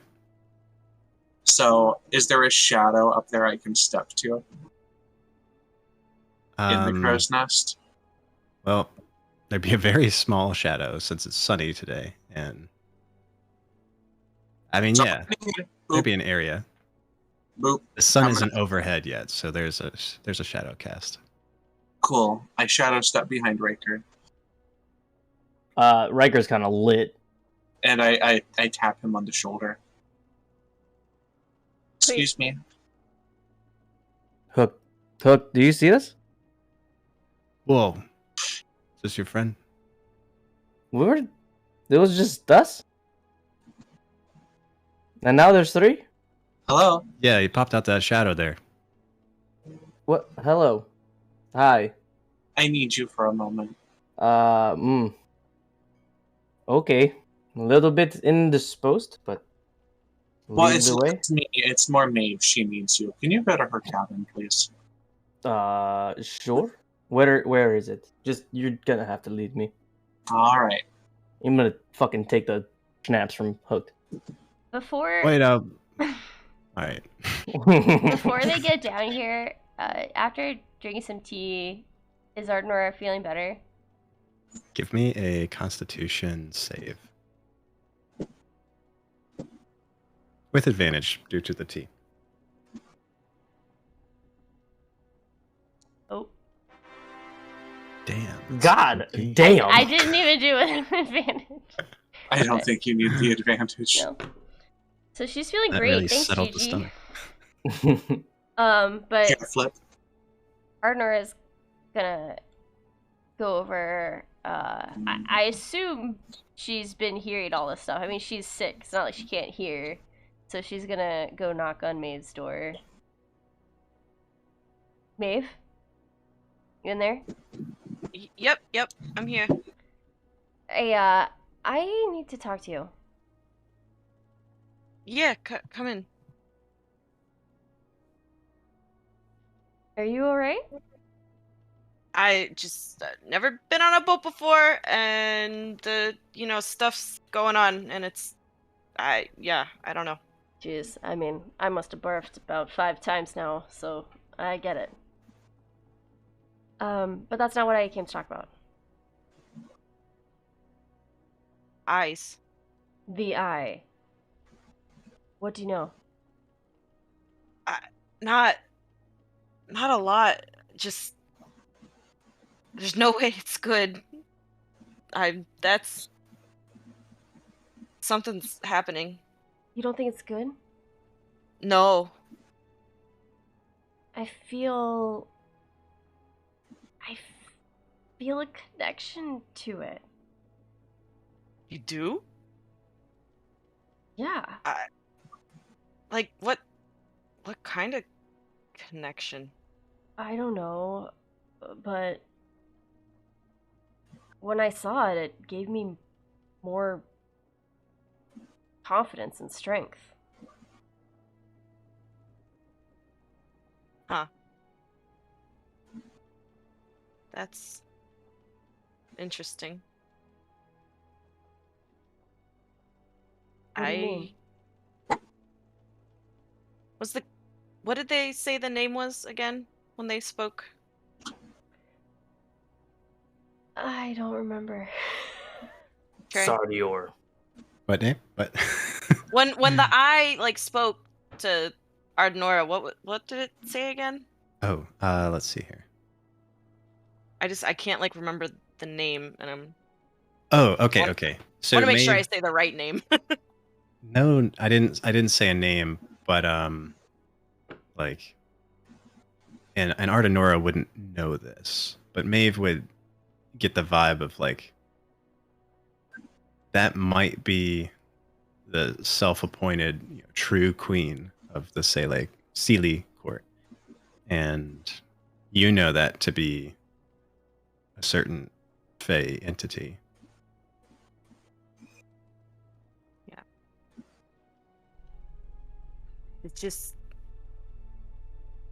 It reminded me of someone powerful and scary almost. I don't really know if she's good or bad, but it's worrisome. I guess, yeah. I didn't like seeing it. It's unsettling, but I had been I don't know, it fulfilled something in me to see it. And now I just want more. Be careful of that. Well, For her to be here, something is going on in this world. something I Faye. don't. It's gotta be if she's coming over this way. Well, just watch me, please. 'Cause I don't know. I got a Yeah, good feeling, but I got a bad feeling too. Well, yeah. You, I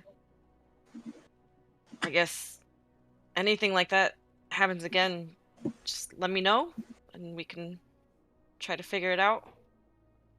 Yeah, that's good. I'm really glad you saw it too. Why do you think you saw it? Probably just because I'm also Faye. I don't know. Did Riker see it? I don't think so. He hasn't mentioned anything. I don't know if we should mention it to him either. Busts in drunk as fuck. Yeah, I was like, I did Actually, get him. Tell That would be some great scene transition. yeah, let's Me what? role play it. tell me what? You stink. Yeah, Raker, when was the last time you took a shower? This is more than it. And brush your teeth. What have you been drinking? What? The snaps? The schnapps. That's like it. It smells like hooch. Probably. You want some? Well, actually, No. I'm feeling pretty great right now. Hell yeah, Maeve's just brother. gonna like flinch back a little bit. Maeve? No. Dav? Nope. The Dav wants some. No, he doesn't. She's gonna like shift to the side and He's push gonna- the purse where she keeps him. He's just gonna like kind of splash the bottle on the purse. There you go, Dav. Okay, she's just like drenched in schnapps now. Okay. Are you feeling no good? I guess a little better now that I've talked to Artie. I did kind of want to talk to you too, but not like this. Oh. Maybe another time. I could sober up real quick. Not enough for the conversation I want to have. I throw up. Oh, No! I'm kidding. It's a prank. It's a prank. Okay, well, Another time, because I do still If- want to talk to Artie about it a little more. okay. If you're awake throughout the night, I'm in the crow's nest. I have the night shift, I think. I probably have to talk to Rose about that. But You mean up on deck yeah, I with I'm the there. water? Aye. Do you want me to come? Are you going? I'll come down here when I wake up for my shift. Yep. That'd be ideal. Raker, Nah. go sober up somewhere, please. I have like 4 hours. I'm gonna take a nap. Perfect. Nap sounds like a great idea. You want to take a nap? I'm gonna take a nap, and I'm gonna walk up to Rose Yep. wherever Rose is. Yeah. I'm gonna I'm gonna quietly close the door like a parent closing the door on their kid. So, as soon as you like squeak, close the door, it like shuts, and that's like a small wooden sound. We're all familiar with a squeaky door slightly shutting. But after, like a second after it, you hear a thud on the hull of the ship, Uh-oh. and then a louder thud. It's a Oh. Kraken! Oh my god. Gonna That look at feels- Ardnora. Just, The wrong time to be drunk. I guess we gotta talk about this later. What the hell was that? Oh God. From above deck, you can hear Ghost yell out, "We got giant crabs!" Fuck my Oh life. yes! And that's where we'll end today's session. Oh my god. She's fucking here. Wait, hold on. Wait, hold on. Hold up. What? Oh, we You know, got we have a big giant unit of combat? crabs. You got Giant crabs now, crabs. Riker. This is bullshit. I gotta do this drunk? The salty wench gave us crabs.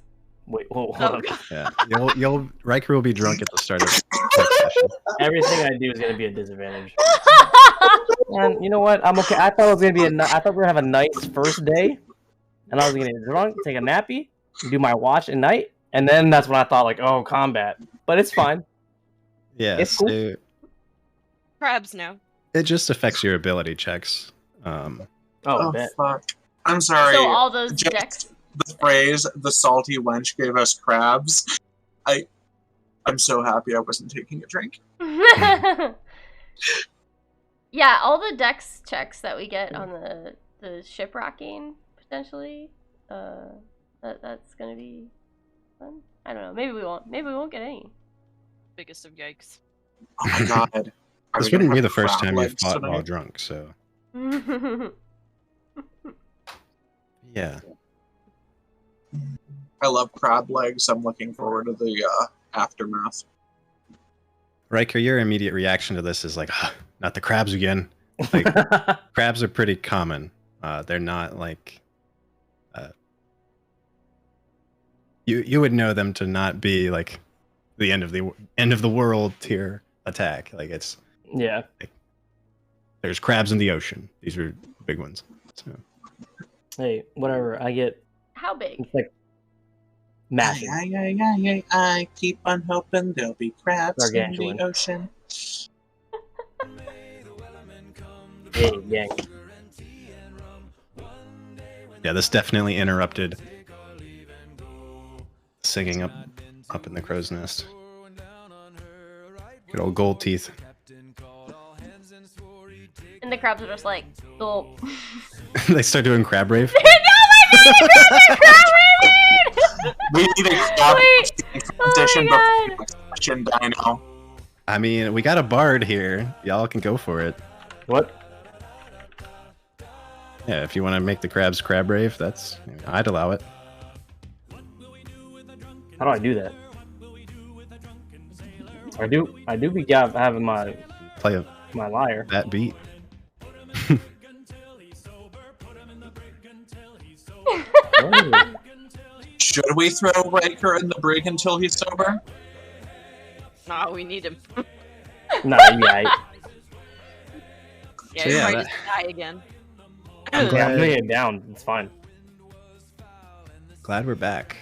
Indeed, I do yeah. want to end the session before combat, just because we're playing tomorrow, and that'll be a long session. So Yeah. Double D and D. Double D and D. D&D. D and D and D and D and D and D and D and D. D and D and D and D and D and D and D and D. So next weekend is a no for me, but the 16th and 17th, I think the 16th is good for, right now. Or yeah, the 16th, that Friday. I have a work outing, so I'm gonna be coming in. It's like our holiday outing. I'll be coming straight in drunk already, so Cool. That's gonna be be ready. something. Oh, we'll see how it goes. We got some breaks with the holidays and stuff still, but Oh, how are we feeling on start times? 5 For tomorrow. tomorrow? I was thinking about the next Friday one. I'm up for anything tomorrow. I got no plans. It's 5 tomorrow. So 5 tomorrow. Next Friday is a no, but then the Friday after that, we're good to go. What time is your work thingy? It's in the afternoon, but it's like an activity, and then we go out to eat, and then I guess I don't really know, so like a later start time is always a little bit better for me after those things. So like 7 would be fine if we could. I probably could swing 6, but 7 would probably be better. oh, we could do 7, no problem. Yeah. Tomorrow? No. I'm The sorry. next Friday we meet. The 13th. Yep. Wait, 13th? 16th? Let me look at the I calendar. thought it was the Did I say? 17th. You know what? You're right. It's the 16th. The 13th popped in my head for some reason. I don't know why. So 9. Where's the ROTP? Okay, I'm gonna sign off stream, but Yep. fan-freaking-tastic session. I'm so glad to be back. And this is fun. We're on a ship, and the ship map is cool. This is gonna be fun. Ship map's dope. Thank you, Trey. Thanks, Yeah, Trey. thanks. Thank you, Greg. We have a salty wench. Did everyone watch We have a ship. the like Chad player video? Is that where like good game DM? I could tell you put a lot of effort into that, you know? I always feel like that! No, I appreciate it. Thank you so much. I had fun. Okay, I can never get it enough. I'll be back. Alright.